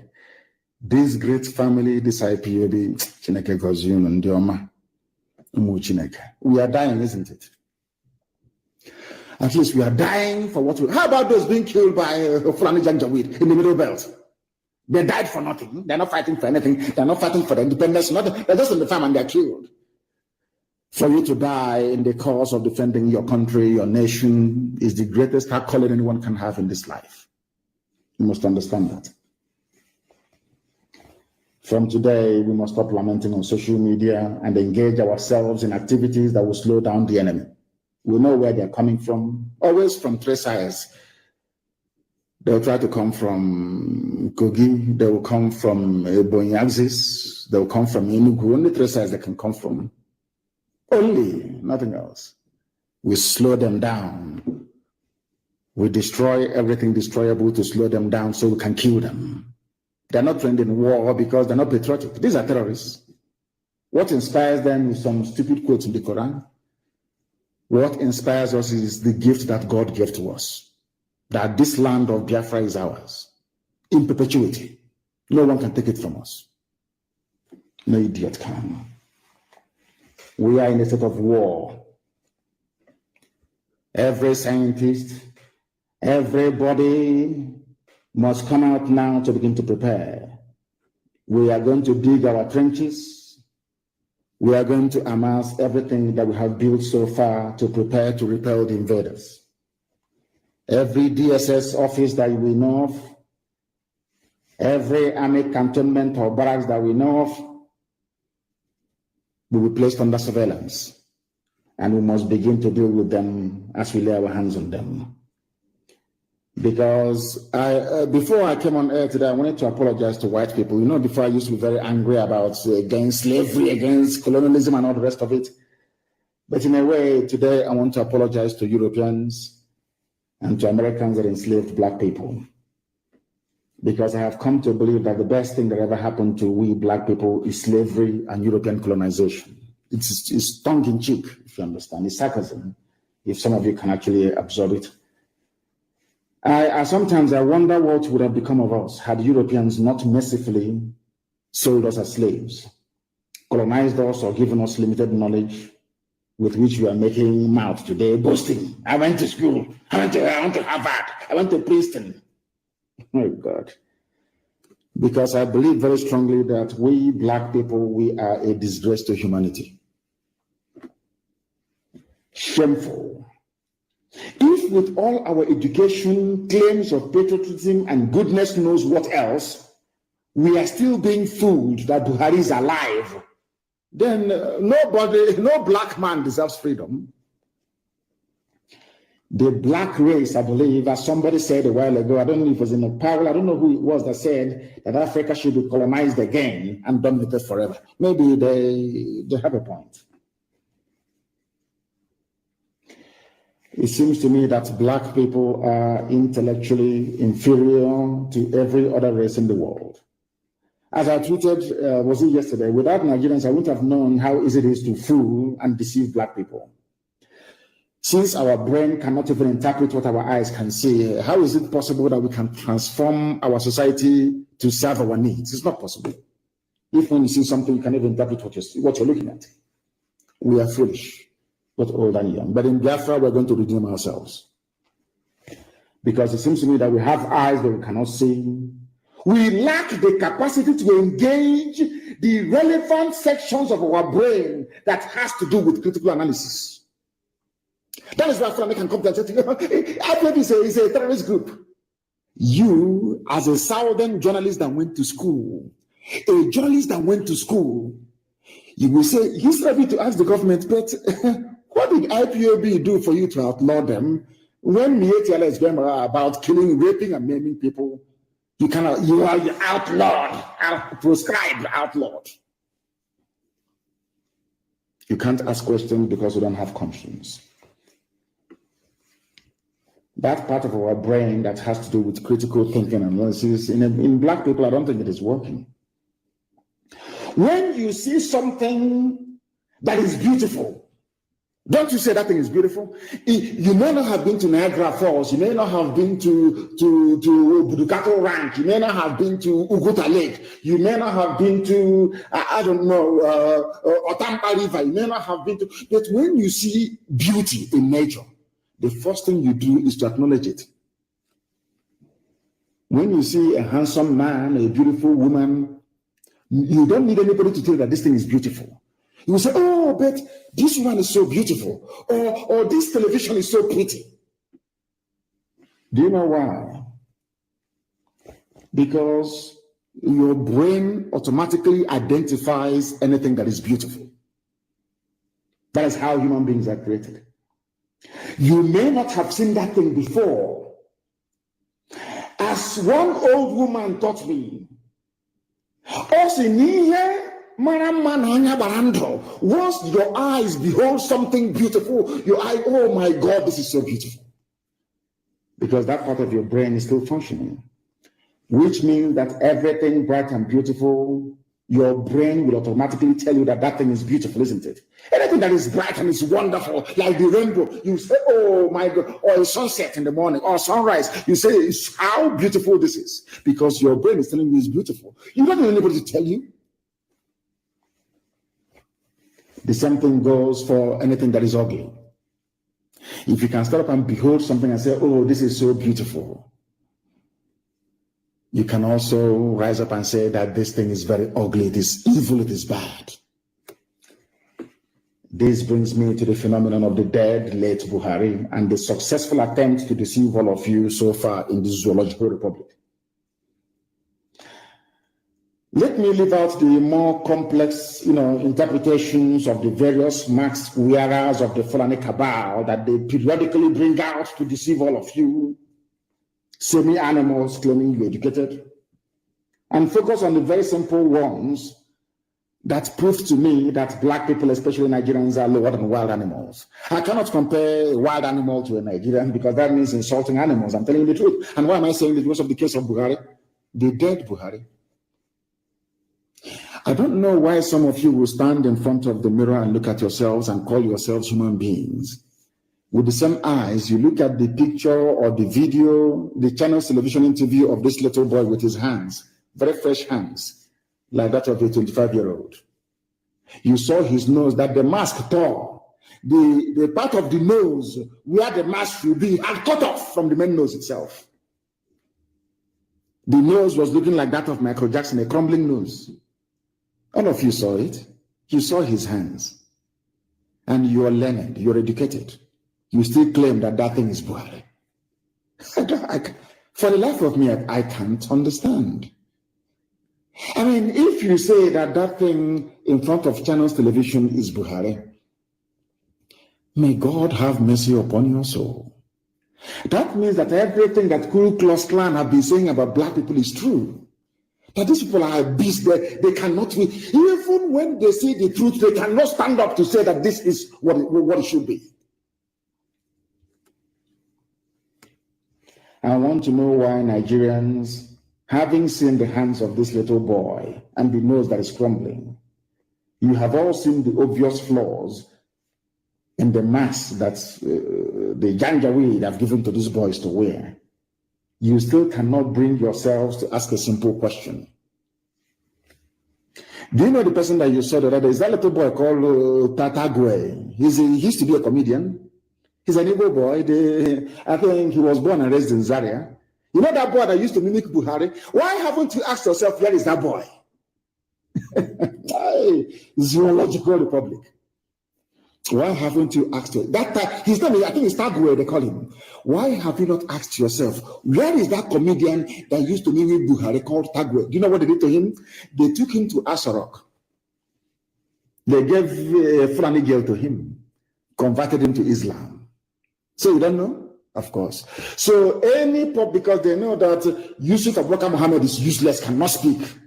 Once in a while, they bring Tagwe to come out. That is why his English, he cannot hide the flawlessness of his English. Are you listening to me?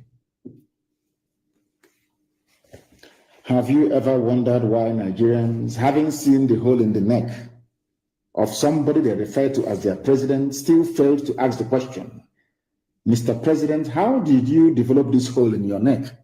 If you go to Guardian newspaper archives, if you go to Punch newspaper archives, if you go to all they have it.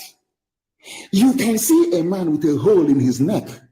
You know, when I ponder all these things, I keep, when I pray, I keep asking God,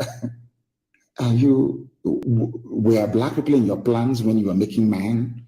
Or did something go wrong somewhere? Somebody that did not have a hole in his neck yesterday, all of a sudden one morning, developed a hole in his neck. And the people that claim they are his citizens or whatever cannot even ask, but what is this hole doing on you? Did you have any surgery, or were you breathing from your neck and they failed to close it? And these are people that want good roads and electricity and good governance. In any system that claims to have regard for the well-being of the people, such an obvious defect in the appearance of their so-called number one citizen should have attracted a lot of attention. Anywhere in the world, can you see Biden? Only that Biden fell down climbing the steps of Air Force One. It was everywhere. Can you imagine Biden coming out tomorrow at the Rose Garden of the White House with a hole in his neck? What do you think will happen? What do you think will happen? Black people, this UG black. Why can't you ask yourself this simple question? What caused that hole in his neck? Now, if you're telling us that this man is 82 years old, how come his hands looks as fresh as that of my grandchild? Simple questions, but you can't answer them, or you can't even ask them to start with. That is what makes you a black person. And that is the difference between you and the white people. You see, in all those countries where they have 24 hours of electricity, where there is running water, where there is free healthcare, free housing, if you present somebody like this claiming he's Buhari, they will ask questions in public. That is the difference between white and black people. And that is why they're still controlling us till this very day. You know, sometimes it is easier, I should say, to deceive people than to educate them. Especially those who have been enslaved and deceived. That's why so many people don't want to learn about the evil that is going on in Asarok. Even when you see it, you don't want to say, oh, bring 2023. Let 2023 come so another person can go in. Typical black people. And you keep wondering why you are poor. You keep wondering why God has abandoned all of you. You keep wondering why you have no good roads. You keep wondering why you go out and the army will kill you and nobody will talk. You keep wondering why you be in your home and the police will come and kill everybody and nobody will talk. There is a picture that is in circulation. I tweeted it. Please go to my Twitter handle or page and see it. I tweeted a picture that was released by Channels Television, not from me, Channels TV. In fact, God so kind, there is a video. I want everybody to pay attention to the maxed, crumbling nose and young, fresh hands of this latest version of an 82-year-old dead Buhari. An 82-year-old man looking so young and so fresh. Now, the question any sensible person will ask is this. Anywhere in the world, I believe even white people will ask is this. If such transformation that so-called Buhari went through that turned him from 82 years to now 33 years, if it exists, why is it that Bill Gates is not looking like an 18-year-old? Or even Biden, the strongest man in the world, allegedly, or even Tifunubu, that not only looks old, but very, very ugly at that. Don't you think that all of them would have opted for a more youthful appearance to coincide with, even Tinubu from 79 to 69? If it were possible for him to make himself appear young and look 69, he would have done it. He would have done it. But he cannot do it. Because who you have in Asorok is not Buhari. Buhari is dead long time ago. Look at his hands. I want any Nigerian to look at the hands of that little boy and tell me that that boy is Buhari. Just look at the hands. And don't take the picture. Because it's Photoshop. Go and play the original Channels television interview and you will see it. He kept pulling at his nose mask. Now because we lambasted them. Because of the former ear, they're not tying it around his neck. None of you can ask questions. Child. This UG, one of my greatest regrets in life is being born a black person.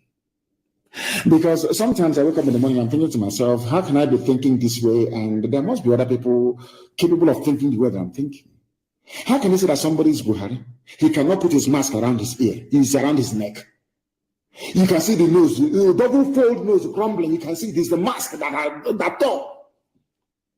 Yet you cannot ask questions. You are there, you are looking at the fresh hands. The fresh hands. If whatever Buhari went through was possible to make him to turn him from being 82 to 33, why didn't Prince Philip do the same thing?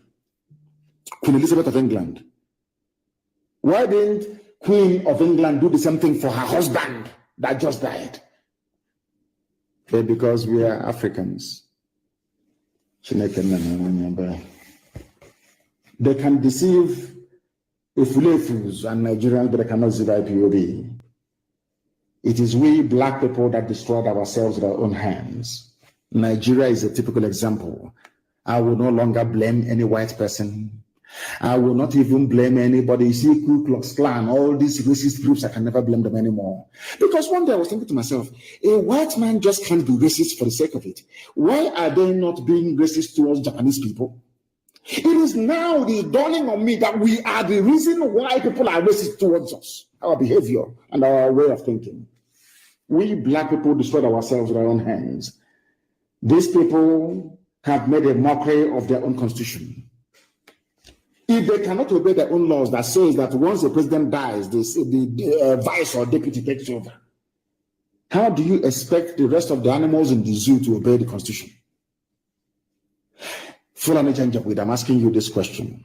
Fulani Kabal, you have disobeyed the constitution. Buhari died on the 27th day of January 2017.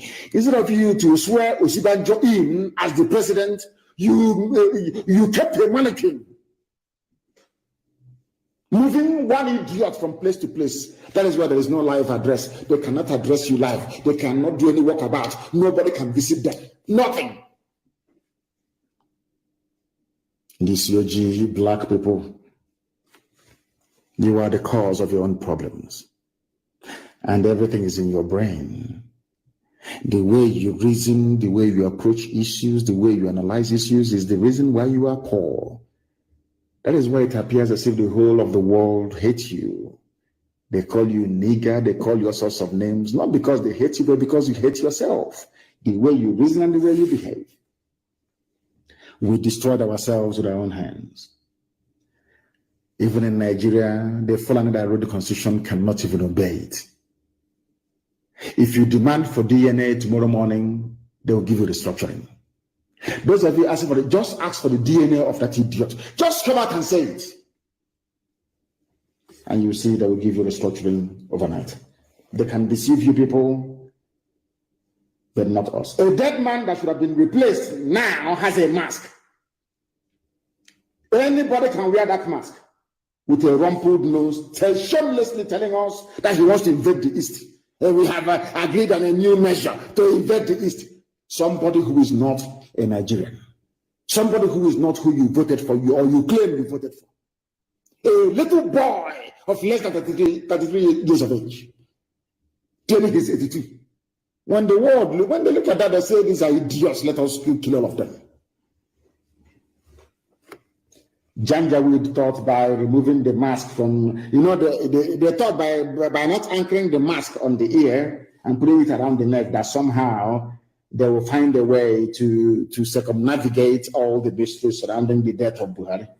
There is a girl I want to ask a question. Of course, anyway, her name is Yusuf. She's Yoruba, but she's Yoruba Muslim, maybe Yoruba Ilorin, those that are conquered by Flanagan. That girl on Channels TV called, is it Marope? Her son of is Yusuf from Makadiga Mama. Yusuf.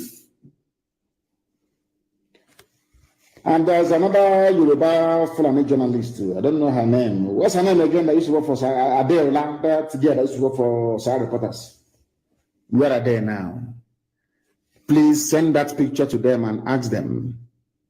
I want people to tweet that very picture, tag these people, and ask them, is this the hand of an 82-year-old man? My good friend and brother, of course, happy birthday to you, Dele Momodu. That said he is Buhari.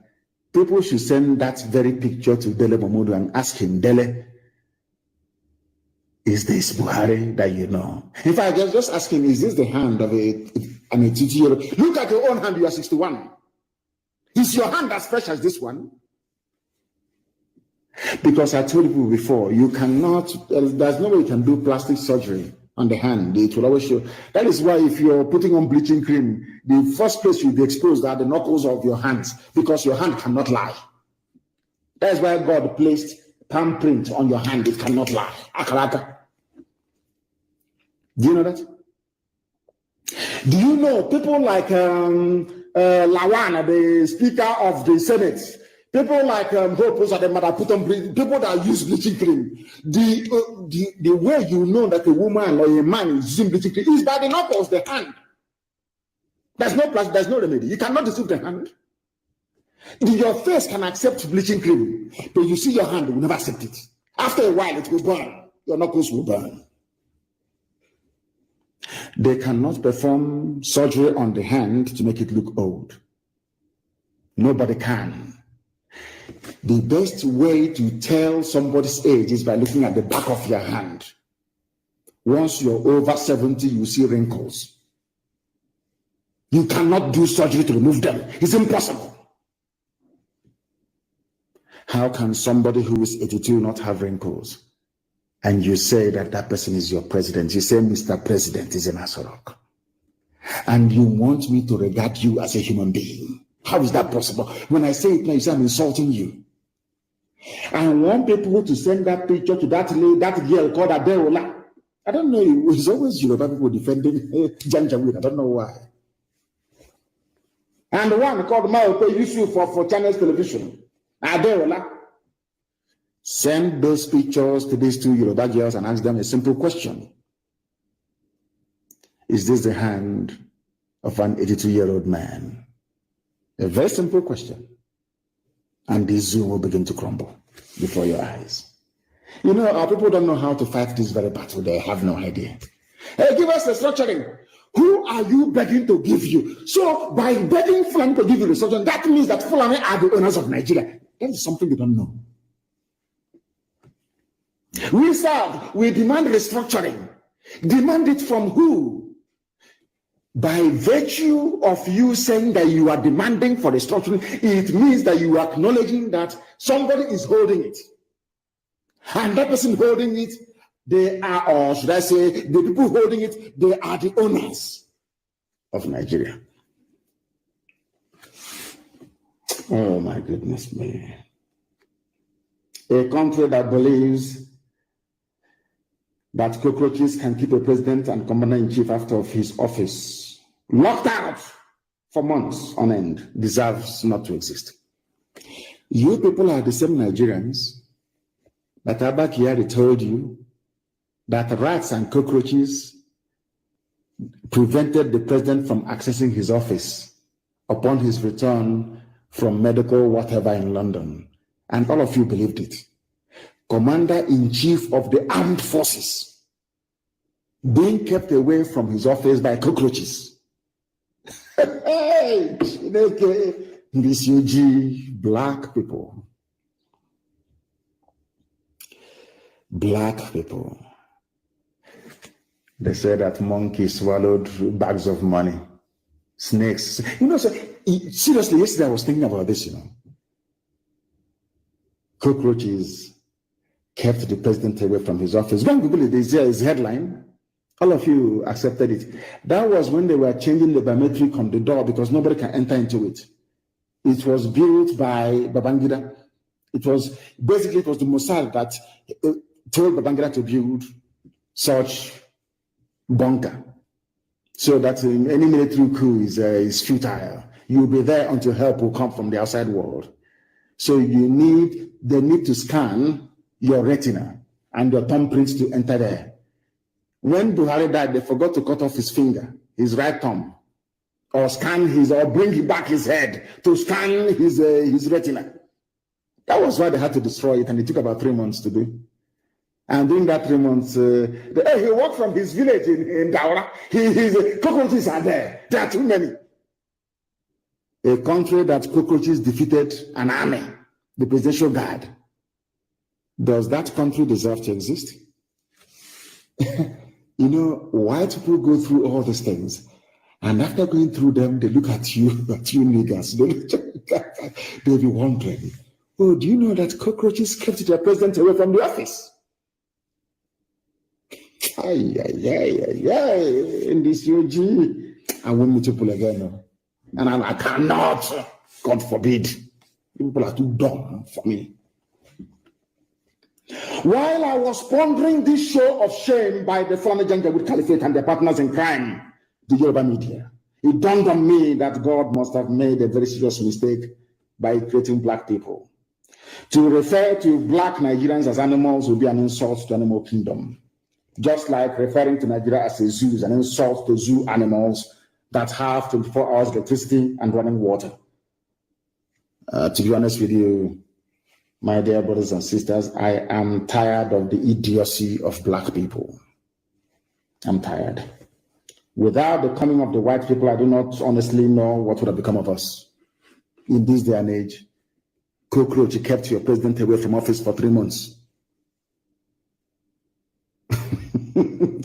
Somebody's hands is looking like as fresh as in the one Nnamdi. As fresh as in Nnamdi's hands. That is how somebody who claims is 82 years and people are there claiming, oh, God in heaven. God in heaven.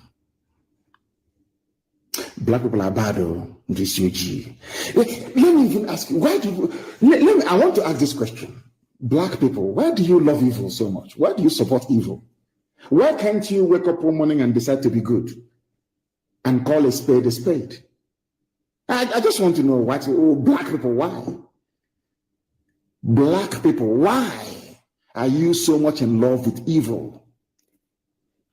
They kill other people's children, you're not moved.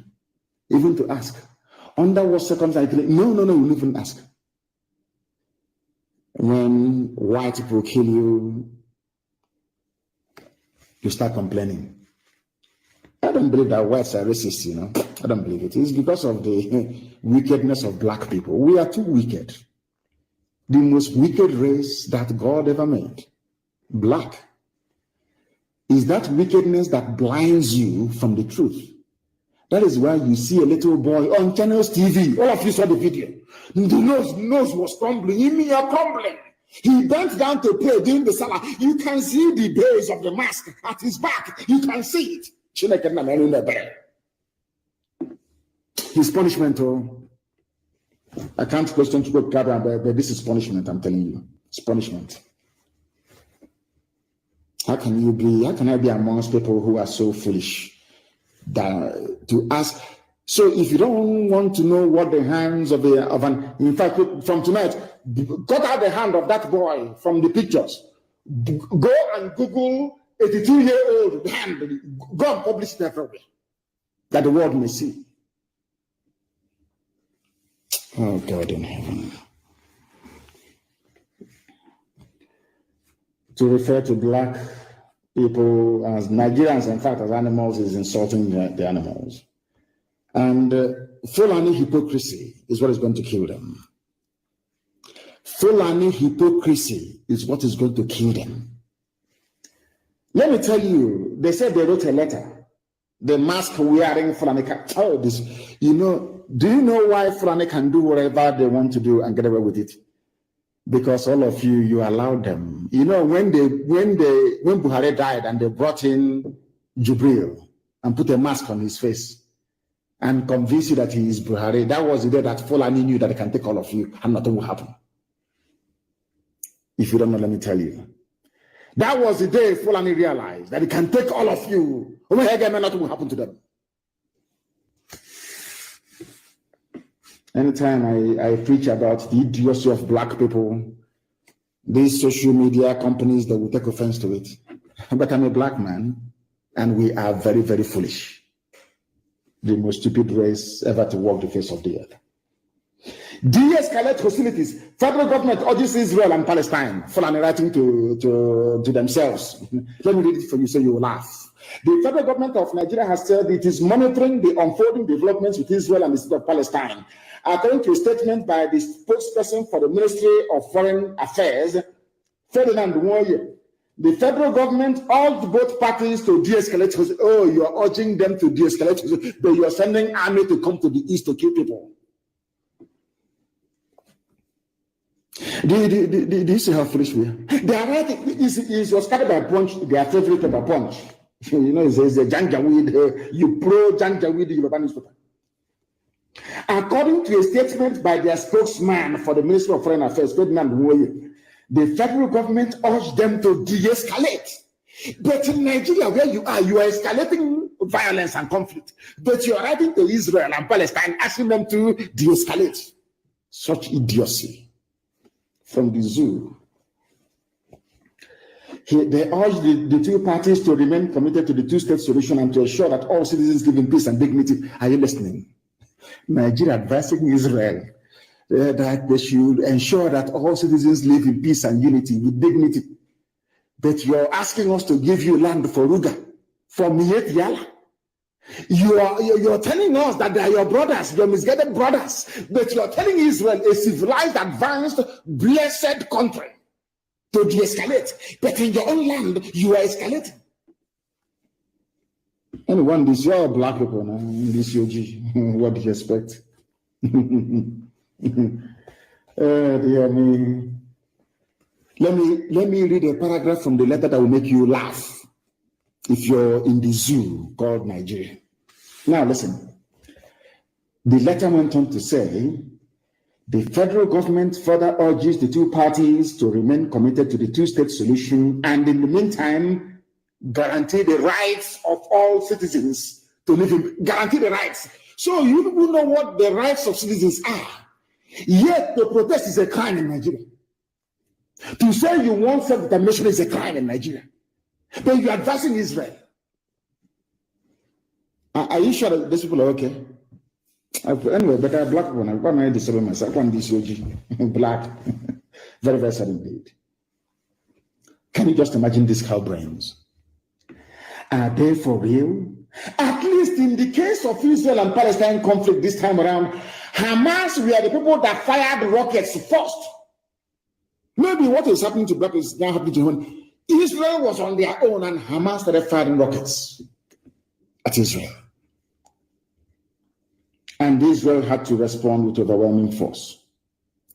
Now, despite the fact that Hamas were the first to fire rockets at the state of Israel, the letter from Fulani Janjaweed Caliphate in Asarok is de-escalate. They never blamed Hamas for firing rockets at Israel first. No. And that is not the topic of discussion tonight. It is called context. I want people to contextualize. I want you to put into, I want people to put into context. the case of IPOB and federal government of Nigeria. Hamas fired rockets at Israel. Israel responded. Nigeria said, de-escalate. Please guarantee the rights of citizens. I now want to ask Nigeria, did IPOB fire anything at you? Did we even fire ordinary catapult at you before you sent your army to come and kill us? A very simple question. If you're asking those exchanging rockets to de-escalate, what did we do to you to warrant Operation Python Dance 1, 2, 3, 4, 5, the massacre of the innocent? What happened? What did we do? In the court of law, if mankind still has any conscience, they will ask you, but what did IPOB do to you? What physical harm did they bring to you? You say, oh, they're asking for Biafra, but Nigeria must be one. That's our crime. But Hamas fired rockets at Israel. You're asking for peace, for guarantee of rights of citizens. But we did nothing to you. The world will ask the zoo, but what did they do to you? What did Nnamdi Kanu do to you before you arrested him in 2015? Before you went to Mpor to massacre people, what was the crimes of those youths? What did they do? Did they fire a rocket at Asorok? The answer is no.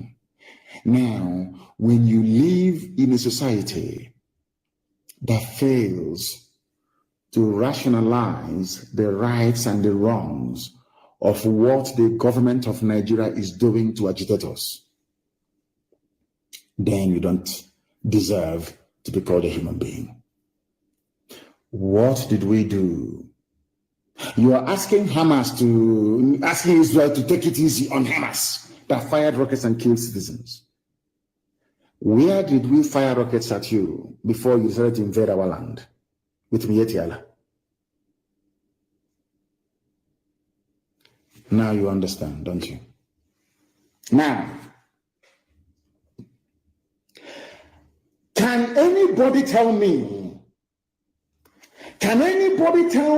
please, or any mentally unstable Eastern intellectual or Yoruba sophisticated moron, tell me, which rocket or missile IPOB fired at Asorok before they started killing people in 2015? This is a very simple question begging for answers. Before you condemn IPOB, before you condemn ESM, before you condemn anybody, I want to ask you this simple question. When did we pick up arms against the Nigerian state?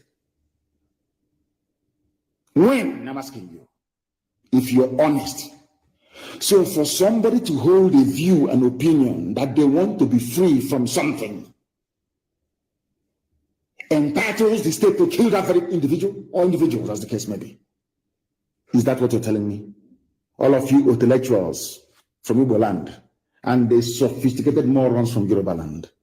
It's a simple question. I hold a view that I should not be part of something that a white man created. And you want to kill me for it. I did not fire any rocket at you. I did not pick up any guns to fight you. But you came to kill me because I was holding an opinion you don't agree with.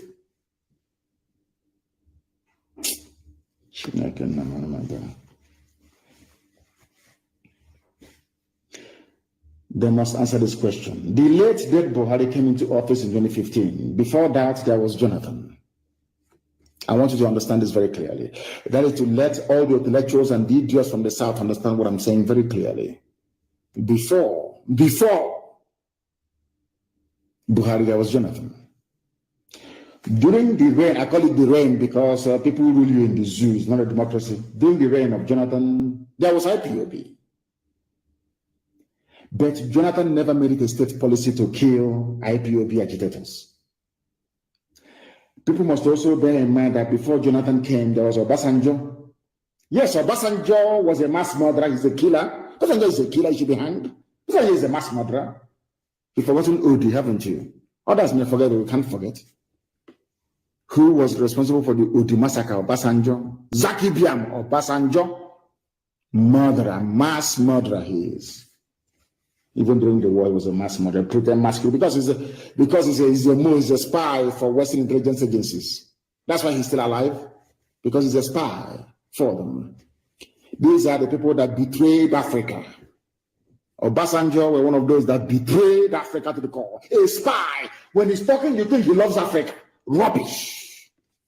Ask him how many agencies around the world is he informant for? Udi massacre, Obasanjo. Zaki Biambo, Obasanjo. He killed people, but at least he didn't go, like he killed MASSOB members as well. But he was not as senselessly brutal as the late dead Buhari. Obasanjo was a mass murderer. Obasanjo killed people in the Middle Belt. He killed people from Biafra land, Odi.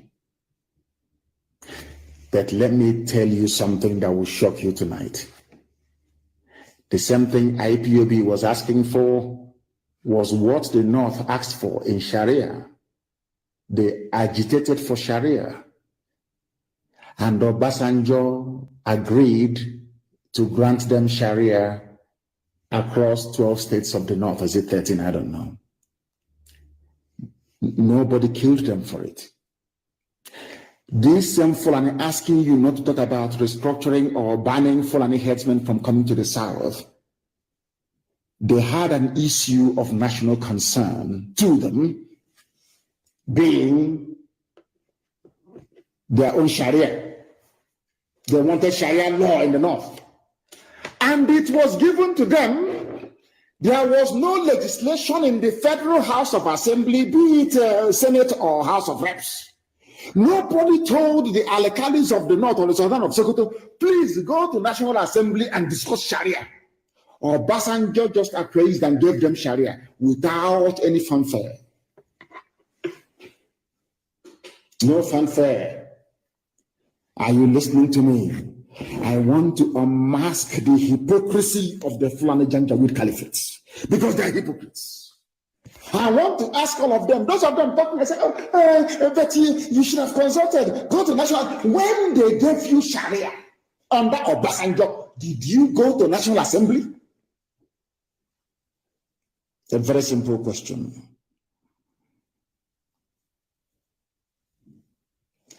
You are begging them for restructuring. When they restructured Nigeria, did they beg you? They went to Obasanjo and said, if you don't do this, we'll start. Obasanjo got them immediately. You have been debating restructuring for how many years? Do you know that God is wonderful? They cannot give you restructuring because that was the same thing that Ojukwu went to Aburi and agreed, and you said no. Now you want it. Are you following me? When the Fulani wanted to, because it is effective restructuring, Nigeria will oppress two systems, one Sharia, one common law, should I say, secular law. When Fulani wanted Sharia, as the South is now calling, some of them are calling for their restructuring. Fulani, did you go to National Assembly for laws to be made or passed granting you Sharia? It was an executive fiat by Obasanjo, and he granted you your Janjaweed Caliphate in the North. Now tell me, did anybody kill you when you were agitating for Sharia? It's a simple question I want to ask the bandit negotiator, Sheikh Gumi. All of you Fulani people. Did anybody shoot at you when you were asking for Sharia? When you went on radios across the North, spewing your rubbish about Sharia and this land, did anybody arrest you? You were effectively dividing Nigeria into two. One Muslim caliphate and one secular state. From the Middle Belt down. Did anybody disturb you? Were you arrested? Were you killed? I have all the laws of nature on our side. We've done nothing wrong to you people. What you asked for and the Obasanjo gave you is what you're asking for and the killing us. and you want me to remain in that same country, I think that you are grossly mistaken. Passenger was a mass murderer. He was the one that gave them Sharia, but in the south, he was killing Masop members. It was Buhari who said, Inshallah, that they will make sure that Sharia is implemented across the whole of Nigeria. In fact, let me refer to him across the whole of the north. Go and look. He was on a radio in the north, in Kaduna somewhere. People, we are great researchers in IPOB. Go and research it. Bring out that very clip. Nobody killed him, nobody shot him. Can you imagine somebody rising up and saying that we want Christian laws in the south? DSS will take both the man, the woman, the family, they will even take the chicken from inside the chicken shed. They delayed that Buhari said it, and nothing happened because now that is confirmation that the Fulani own. All these people from the south saying our country, Nigeria, you people are foolish. Fulani own, they believe they own. Do you hear Hausa anymore? When last did you hear Hausa Fulani? Hey, zoological republic. When last did you hear Hausa? Is the only Fulani now? Because here go the Fulani, here go the Hausa, where you have the Hausa is on their feet. And that is one thing that Katrina Lang, with the help of Ojos Okalo in the east and the Tinubu in the west, is hoping to help them achieve, but they can never succeed. Never. I asked a question here, which I expect newspapers and columnists to write about tomorrow and next tomorrow. When the North were agitating for Sharia, did anybody shoot them or arrest them or castigate them? Nobody spoke, no fame from the South. Nobody. How dare you? Who are you? Nigeria is theirs. Now you're asking for ordinary restructuring, and they have come out with all guns blazing. They want to tag ESN terror group because we defeated their own terrorist group. Then they have now brought the army. The army we are going to defeat, and they will bring the Air Force, and we'll bring them down. And then after that, they'll say, come, let's negotiate. That's how it's always, that's how it goes all over the world. You think they're going to conquer us? This is not possible. You're about to see a movie, miracle. Because I asked Elohim, are you in heaven? I said, are you God? Are you in heaven? God said, I'm in heaven, presiding over the affairs of men on earth. I said, that time has come. You're going to prove to the whole world that you're the God of these people. These your children. Because one day we are going to die and pass away, but your words will remain forever and ever. The time has come for you to prove to mankind that you are God of these people. These people, Nnamdi Nwachineke. It's about time you prove that you are their God. I tried to build a picture for people to understand that by virtue of the statement made by Buhari when he was alive, that they want to spread Sharia all over the north, that Fulani, British-backed satanic caliphate set out from the beginning to deceive, divide, and conquer indigenous populations in the zoo called Nigeria. That's their game plan, and they will never stop. Fulani will conquer all of you, unless you join IPOB now to put up a resistance. Time has gone for talk. We are now digging trenches. We need to stop them. They have come. We must stop them. And we are going to show the whole world now, very shortly. The music, the reggae. We'll start dancing it soon. I'm warning you in advance. Our people, we are Republicans. You need to inform them of anything that you're going to do. So that way you can carry them along. I'm just informing them tonight. If you think I will allow Fulani to conquer our land, then you're dreaming. It won't happen. It won't happen, no. No, it's not going to happen.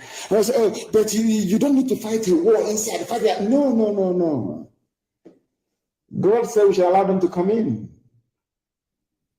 Because it's going to destroy the Fulani Caliphate completely and totally. But the main thrust of the army is going to come to the east, and we are going to kill them in the east. And that's where they're going to die. Because we are going to compel them to fight every inch of the way, every inch of land they advance, they're going to die. After this, all of you praise God in heaven. Not all this idol. Let us assume for one single second, in the case of this conflict, that violence begat violence. What violence did IPOB unleash on Nigeria that warranted Nigeria to be slaughtering, maiming, kidnapping, and raping people till this very day? I want the world to understand. Mkpo massacre, Emene massacre, Iguacha Trump rally massacre, National High School Aba massacre, Isiama Faruku in my own house massacre. I want to ask everybody who is listening, what was our crime when all these massacres were happening? What did we do wrong? I'm sure you can't answer, can you? You can never, ever answer because our hands are clean. You know that. That is why we are undefeatable. We are the only people the zoo are afraid of. It's only IPOB led by Mazi Nwachineke. No others are irrelevant. And that's the truth. You know me, I speak the truth. I don't care how people feel. It's only us they're afraid of. That is why anything associated with IPOB, terrorism. And the media, the journalists they are telling to write this job cannot even ask them, but what are Fulani bandits? Are they missionaries? We are terrorists because we stop them from taking over our land. That is why we are terrorists. To tell you the arrogant, allow me to preach. Please allow me to preach. I must preach this very gospel. To tell you the brazen arrogance of the Janjaweed Caliphate.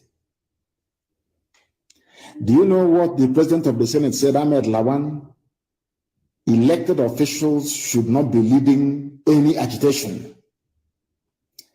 Well, the second in command, the Afonja, Bajabi Amila, he was a Muslim changed to Christian, changed back again to Islam. Bajabi Amila, whatever the idiot's name is. He said agitation may be genuine, but you know them allocation. Fulani is holding them to their simple allocation, their own money. Fulani is giving to them 2 million every month. Their brain, that's what matters to them. Not the welfare of their own people. The president of the Senate, Fulani Janjaweed Ahmed Lawan, said, elected officials shouldn't be leading this agitation. What is the agitation? Just simple restructuring, not even to divide. And now, let me shock all of you. Do you remember during NSAS? I want to speak very slowly so people can understand me very well. Do you remember during NSAS? This same idiot kept saying, channel your grievances through you're in a democracy. Channel your grievances through your elected officials. Have you all forgotten? Nigerians, of course you have forgotten. After all, you're in the zoo, in the zoo. Do you remember when they said to us, God, even Buhari, when he was alive, Buhari said, if they're agitating, we have elected officials. Let them go through the elected officials. The same people that said go through elected, they have come back today to say, your elected officials should not be leading agitation. Are these the type of people we want to stay in some country with? They don't even know what they're doing. You said to us, channel your agitation through your elected officials. Now they sat in Asaba and said, which I don't even support, I don't even believe in the stupid restructuring. They sat in Asaba and they discussed restructuring. You're coming back to say, the same Ahmed Lawan in the newspaper, said, he said, according to Vanguard newspaper, Lawan knocks southern governors over call for restructuring. Why? Says elected officials should not be leading agitation. But you are the same idiot that said that you should channel all your grievances through your electoral. That's how to do it in democracy. In a democracy, you go through your elected representatives. Now they met in Asaba to reflect the views, so they said, of their people. And you're saying they are wrong. Now I want to ask him, If the governor should not be leading the agitation, who should? I take it by default to the ordinary people. Is that not what IPOB is doing and you're killing us? This is to let you understand that Fulani, they believe they own Nigeria. They can do anything, they can say anything. Nobody will arrest them, nobody will touch them. And the most difficult and painful part is that all of you shouting one Nigeria from the south, you are the cause of this problem. Like Ihanacho and Ndidi. Take up a carrying zoo flag running all over the place like a bunch of idiots. People, no wonder we are so easily colonized. So, and they will suffer for it. The same people that said, channel your grievances through your elected representatives are the same people complaining that the same people that was elected, the governors, should not be agitating for something that they claim their population is asking for. I now want to ask all of you from the south, with this type of brain, reasoning, understanding being exhibited by the Fulani, this is a whole president of the Senate. How can you be in the same country with such a person? I'm asking you a simple question. Okay. A man that I respect very much, I didn't mention his name before, of course, Professor Akintoye, a man I have immense love and regard for. A man I have immense love and regard for. All these stupid people. Odd, so foolish. Zoo flag, not even ashamed of yourselves. You will see how this grace will come upon you. Because you have brought curse upon yourself. Fulani people brainwashed to think Nigeria belongs to them. Professor Akintoye, a man that I respect and I love immensely. Professor Banji Akintoye on Wednesday disclosed that he is fighting for the actualization of the independence of the Yoruba nation. Akintoye went on to say that Fulani people have been brainwashed to think that Nigeria belongs to them. No! It is your brother Tinubu who is making them to feel Nigeria belongs to them. It is the likes of what Joseph Carlo that gave the Fulani the impetus to think Nigeria belongs to them. Your average Nigerian from the south is the idiot that makes the Fulani to think that Nigeria belongs to them. These are some of the things that you must bear in mind. These are some of the things that you must know. My dear uncle, Professor Akintoye, the fault is not with the Fulani. The fault lies with those from the Middle Belt and from the South who for years, through a bizarre combination of foolishness and what I call monumental buffoonery, and despite their so-called education, they think they can share a country with a group of wandering vandals with a conquistador mentality. Let me try and break it down. You cannot be in the same country with a people who are nomads with a mentality to conquer you. Therefore, anybody, any day you are shouting one Nigeria, believe you me, you are preparing yourself for conquest.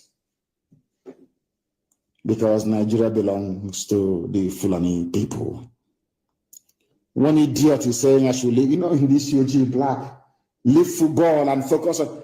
And I tweeted before I came on air, have you not seen Gerard Piqué before? Go to my tweet and see it. I tweeted it there. Now I'm this UG useless idiots. If you have any brain, will you be in this zoo? You are trying to advise me. I should leave football. I say, you can see how foolish they are. How foolish they are.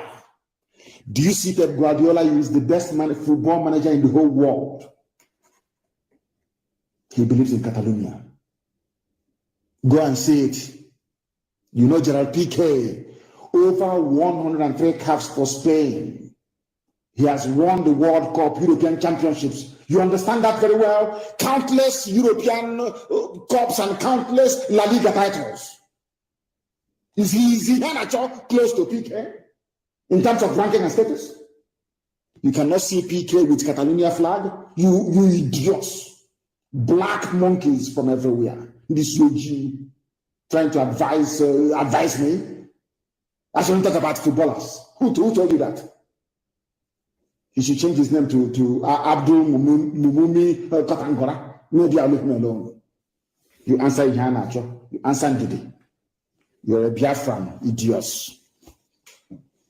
You're trying to advise. Where you are, do you have life?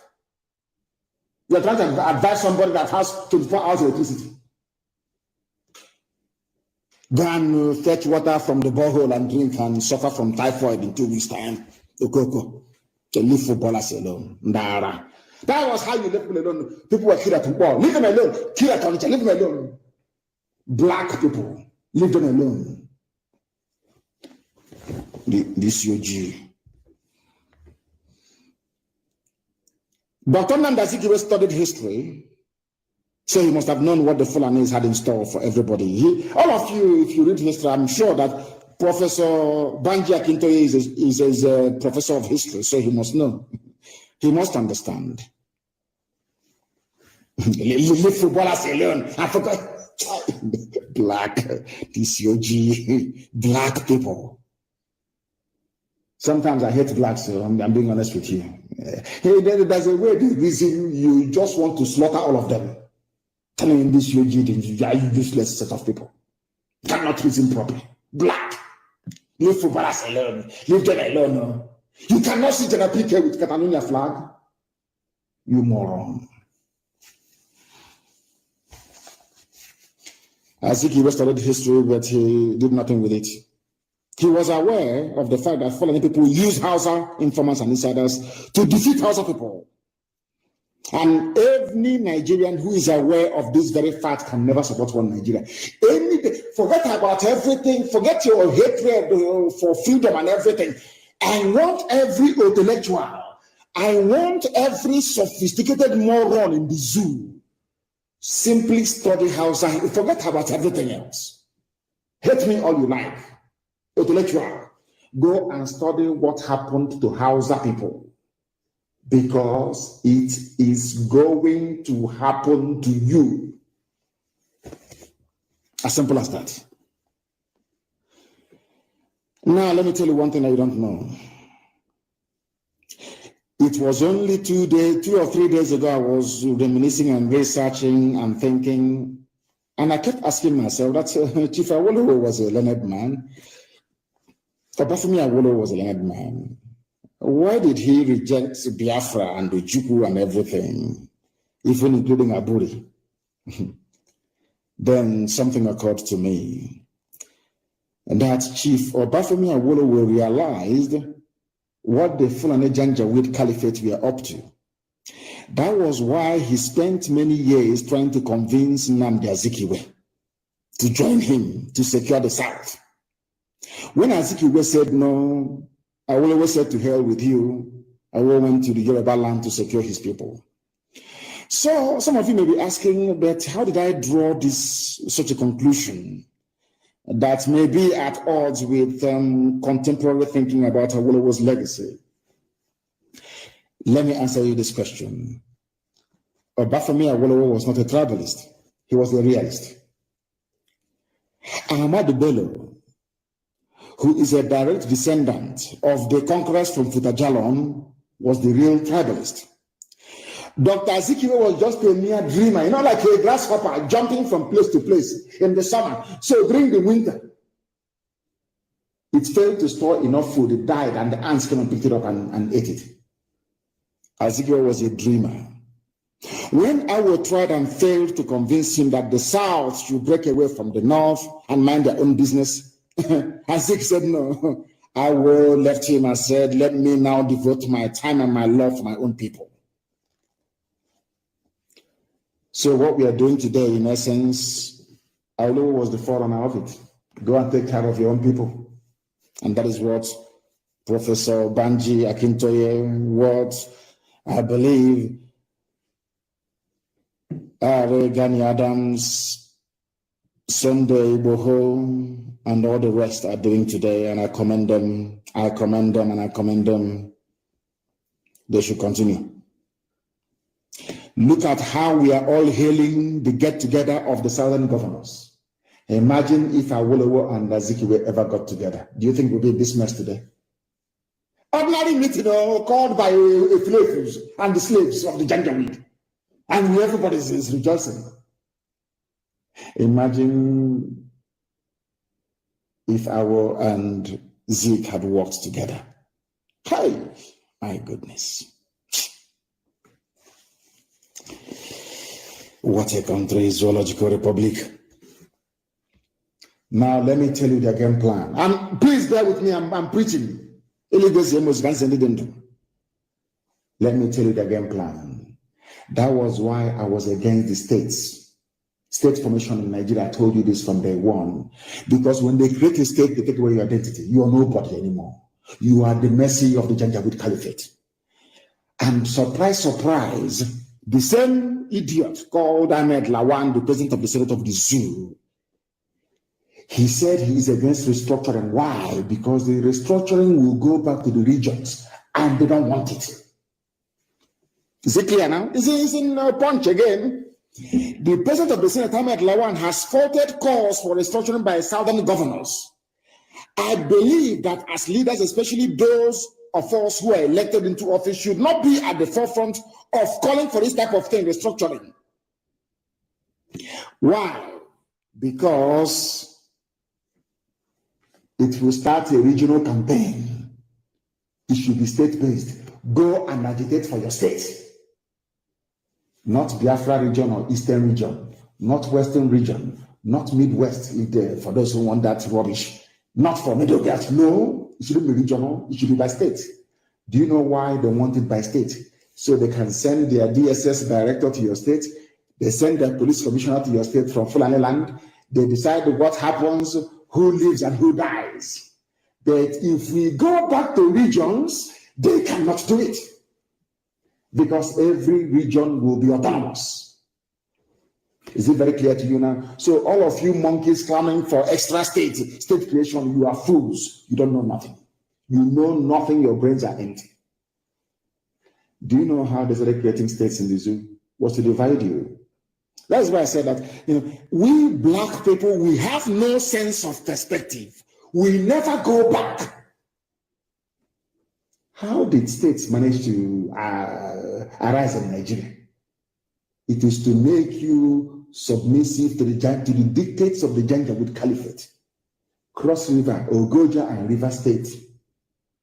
Gowon said, I am creating these states to spite Ojukwu and to kill off Biafra. Today I am from Rivers, and I'm Rivers man. Rivers man, papi water. Papi water. We are coming for. He said, nobody can. I'm not going to kill you before your time. I'm not going. You see what will happen to you. You see what will happen to you. I get people. You will see what will happen to you. The same people that said military offensive against Boko Haram is anti-North. The same people. The same people. This day, newspaper publication, 3rd of June, 2013. Buhari said so.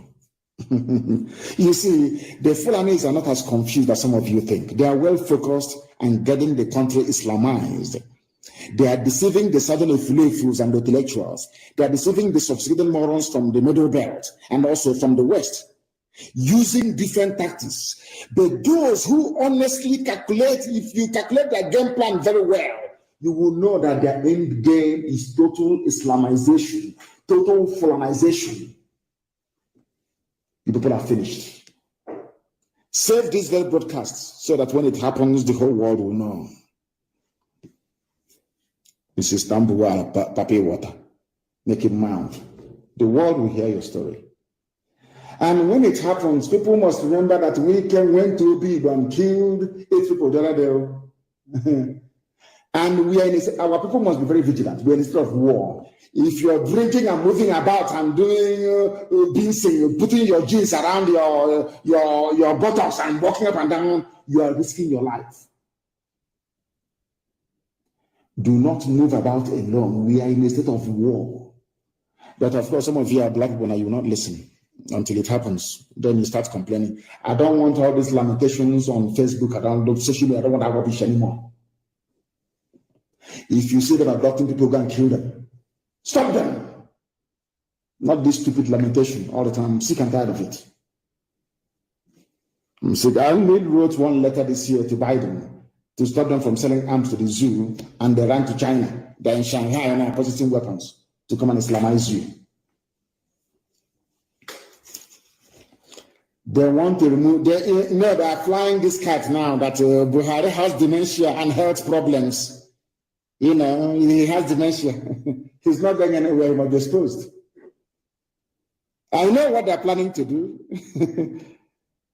They want to maybe put Oshibajo there and say, dear Buhari, that fresh boy has dementia. When he was speaking on channels, did he sound as if he had dementia? Not at all. That war they're bringing to the East is going to happen. And when the war happens, the world will call him for a meeting.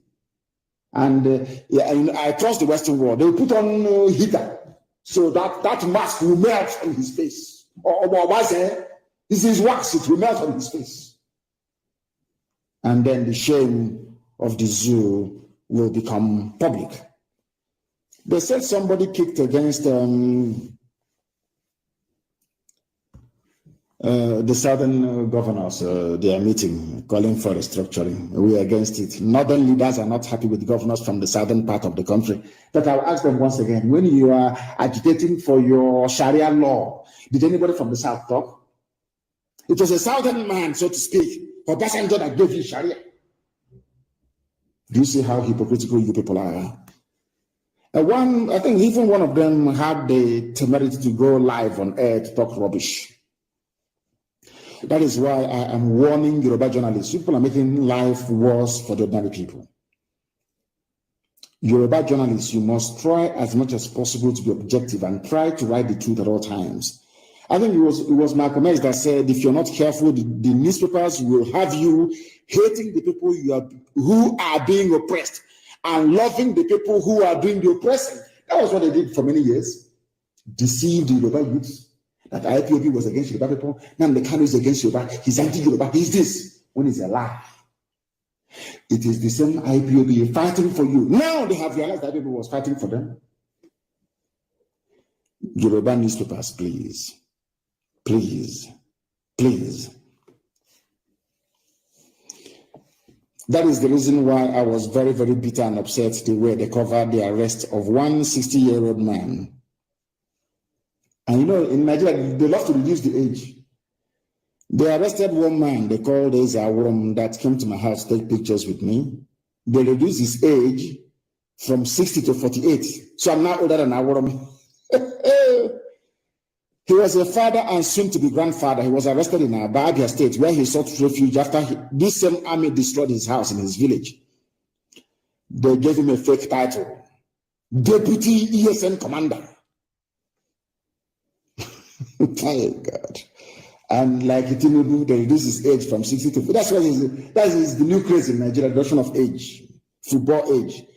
They reduce his age from 60 to 48. Poor man, I feel sorry for him. This is now the new trend, age reduction. The Flanagan criminals that run the affairs of the zoo called Nigeria think that the best place to always start is through lies and age falsification.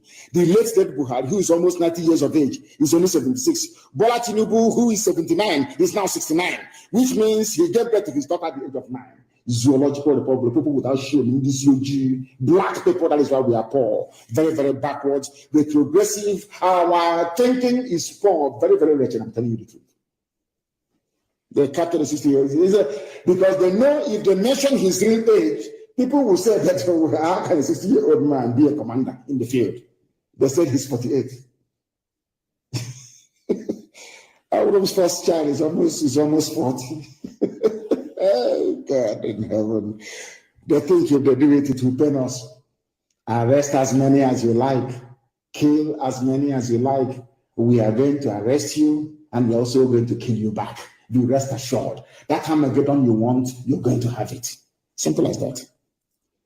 What I find not only ridiculous but astonishing is that establishment newspapers in Nigeria and media houses still living in the bygone era of Fulani domination of Yoruba land. Like some of the journalists are still doing their best to support their Janjaweed masters, always doing their best to support the Fulani. I don't know why they do it. Nobody investigated who Aworom is. Even the Fulanized BBC could not ask who is Aworom, how old is he, where is he from? How can he be ESM deputy commander? If you take pictures with me now, you are a target. Please be very careful. I've asked all of you, destroy your old phones. All officers, you must move house. Change your number. Throw away your phones, please, and bury them. Change your number. Mind those you talk to, because when instead of war, it's not going to kill you because Biafra is at hand. It is not going to kill you to be incommunicado, to go underground. We are in a war. All able-bodied men should go into the bush and stop the advance of this army, or else they will kill you. If you're in the township, they will arrest you, they will abduct you. Of course, you will not listen. Children of this age, they don't listen anymore. They say, Amen. This is from Poncho. Oh, God. I'm a NAB suspected IPOB leader, and everybody's IPOB leader. Everything is IPOB leader. Punch is a Yoruba newspaper. Punch is in Lagos. And inside Lagos, it's all the bushes around Lagos, you have our SHABBAT in it. So this Punch newspaper, they think that when they come, they say, oh, but we will be supporting the Fulani, we support Islamization of Nigeria. They will leave here, you go scot-free. They will also behead you. I must ask Yoruba journalists not to be evil, please. You people are the ones encouraging the Fulani Janjaweed. Yoruba journalists, you people are the ones encouraging the Fulani takeover of Nigeria. Let me read one thing that Temi Tope Akintola said. He said, one thing I find quite strange and annoying is this. How did Nnamdi Kanu predict clearly what this government would look like? Yet our many prophets cannot. Because I was sent by heaven itself. Everything I tell you is gospel. We are whiter than white and whiter than snow. Anything I tell you is gospel from heaven. Let me play for you the unbridled, annoying arrogance of the Fulani Janjaweed Caliphate, that you may understand, all of you, that you may understand. Because most of you don't quite understand. Some of you don't actually know what is going on. You have no idea what is happening. That is why Fulani is playing with you. Let me play for you what one Fulani man said. And my response to him is always the same. Always the same. How come when people were agitating, excuse me, for Sharia in the north, nobody from the south intervened? How come now that the south are saying they want something and all of you from the north are jumping up and down? Listen. Ask all those, whatever, 13, 15 governors that met in that hotel. Was there any of the Fulani leaders consulted? They didn't consult Fulani leaders. Any of the Fulani leaders consulted? Are you listening? The Fulani man is so talking. They are there making laws for people that they have not consulted. There's a problem with government. Disconnected, out of touch with realities of people. You must sit down and talk with people you are making laws for. Okay. None of that, those governors have sat down with Fulani leaders in wherever they are and tell them what we are planning to do, or what we're going to do, or what opportunities are there. And then they are sitting down there and making laws. All right. Be careful. Be careful. I'll play it for you again so you understand. I'm playing this thing for Yoruba journalists. I'm playing this for Igbo Efulefus. I'm playing this thing for intellectuals. I'm playing it for all the sophisticated idiots, for right across the zoo. Everybody carrying green, white, green flag. This man is telling you how foolish you are. He was complaining that the southern governors met in Asaba and decided to ban open grazing, that the Fulanis were not there. But all of you making laws for the East. Is there any Easterner who is part of your security architecture? It's a simple question which nobody can answer. Let me play it again for Punch. Are you listening? Punch newspaper, all these idiotic Fulani supporting papers in the zoo, all those useless, idiotic journalists. Are you listening? I want to play it for you. You are the ones encouraging these idiots from the Fitajalon Mountains. You are the ones encouraging Fulani to take over our land. I want you to listen and listen very carefully. Listen. Is that Gandhi said, whatever you do for me without me is against me. Ask all those, whatever, 13, 15 governors that met in that hotel. Was there any of the Fulani leaders consulted? Any of the Fulani leaders consulted? So they are there making laws for people that they have not consulted. This is a problem with government. Disconnected, out of touch with realities of people. You must sit down and talk with people you are making laws for. Like IPAB. None of that, those governors have sat down with Fulani leaders in wherever they are and tell them what we are planning to do, or what we're going to do, or what alternatives are there. Oh. And then they're sitting down there and making laws. All right. Be careful. Be careful. He warned the useless, idiotic journalist. Be careful. And idiot is calling him Sayesa. The zoo president, whoever is wearing the mask, had a National Security Council meeting without a single person from the East present. And they took decisions to deploy the army to the East. That is how foolish Fulani people are, very jaundiced and selective memory. That's what they have. What does this man mean anyway? He was asking, were there any Fulani leaders among the Southern governors meeting? How many meetings have Fulani leaders held before with Southerners in it? Show me one. These guys are something else, so I'm telling you. Anyway, I don't blame him. I blame all the Southern leaders and presidents, all these idiots, intellectuals, writing garbage all the time. Go on with your shameless arrogance, Fulani. Oh dear me. Only a few days ago in Asorok, Yusuf Abubakar Mohammed, masquerading as Buhari, had a national security meeting mainly for South and South. Yet no single person from the region was in that meeting. Yet the meeting was for the same region security. And let me remind this Fulani Janjaweed man what he doesn't know.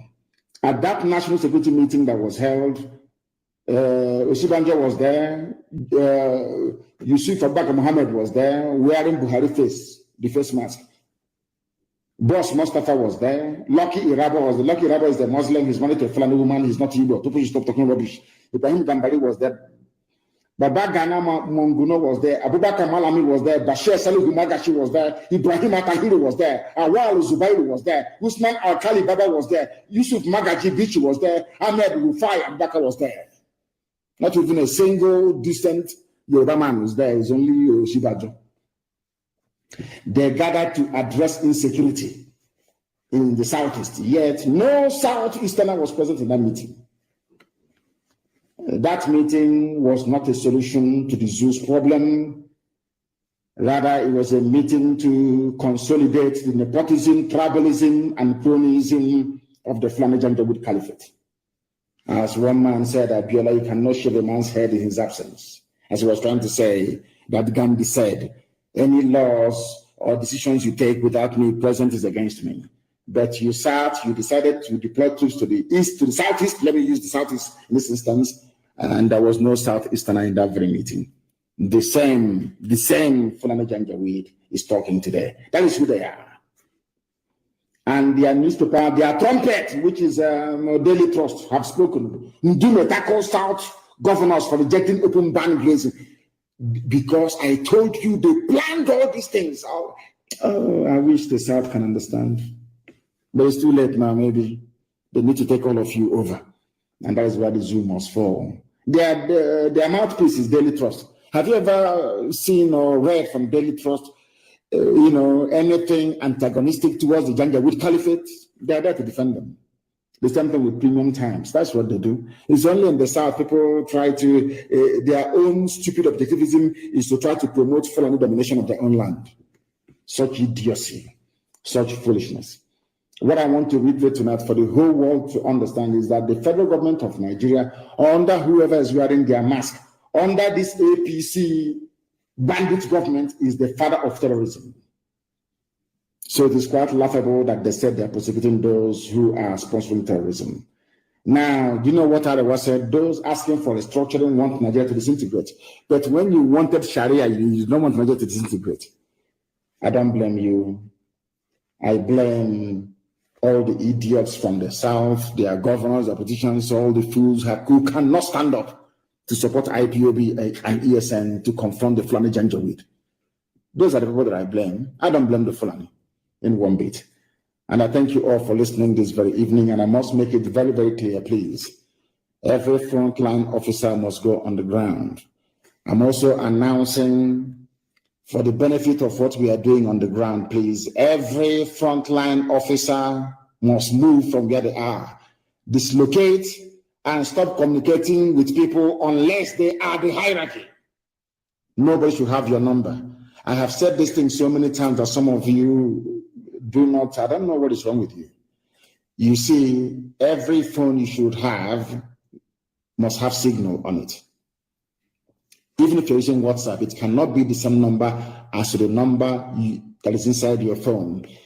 Only make calls using social media applications. Therefore, the SIM card inside your phone should only be for data purposes. The number for your WhatsApp must be different.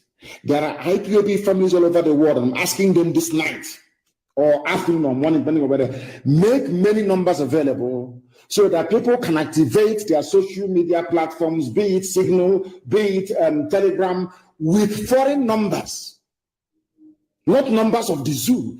Everybody outside, a family member of this noble IPOB, get as many lines as possible.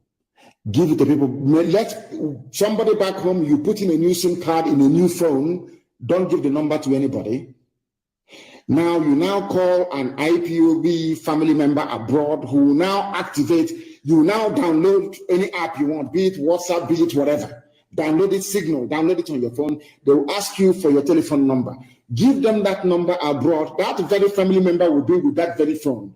So when they ask you, put in the code, send a code to your number, that very person will tell you the code, you put it in your phone, and your social media platform is activated.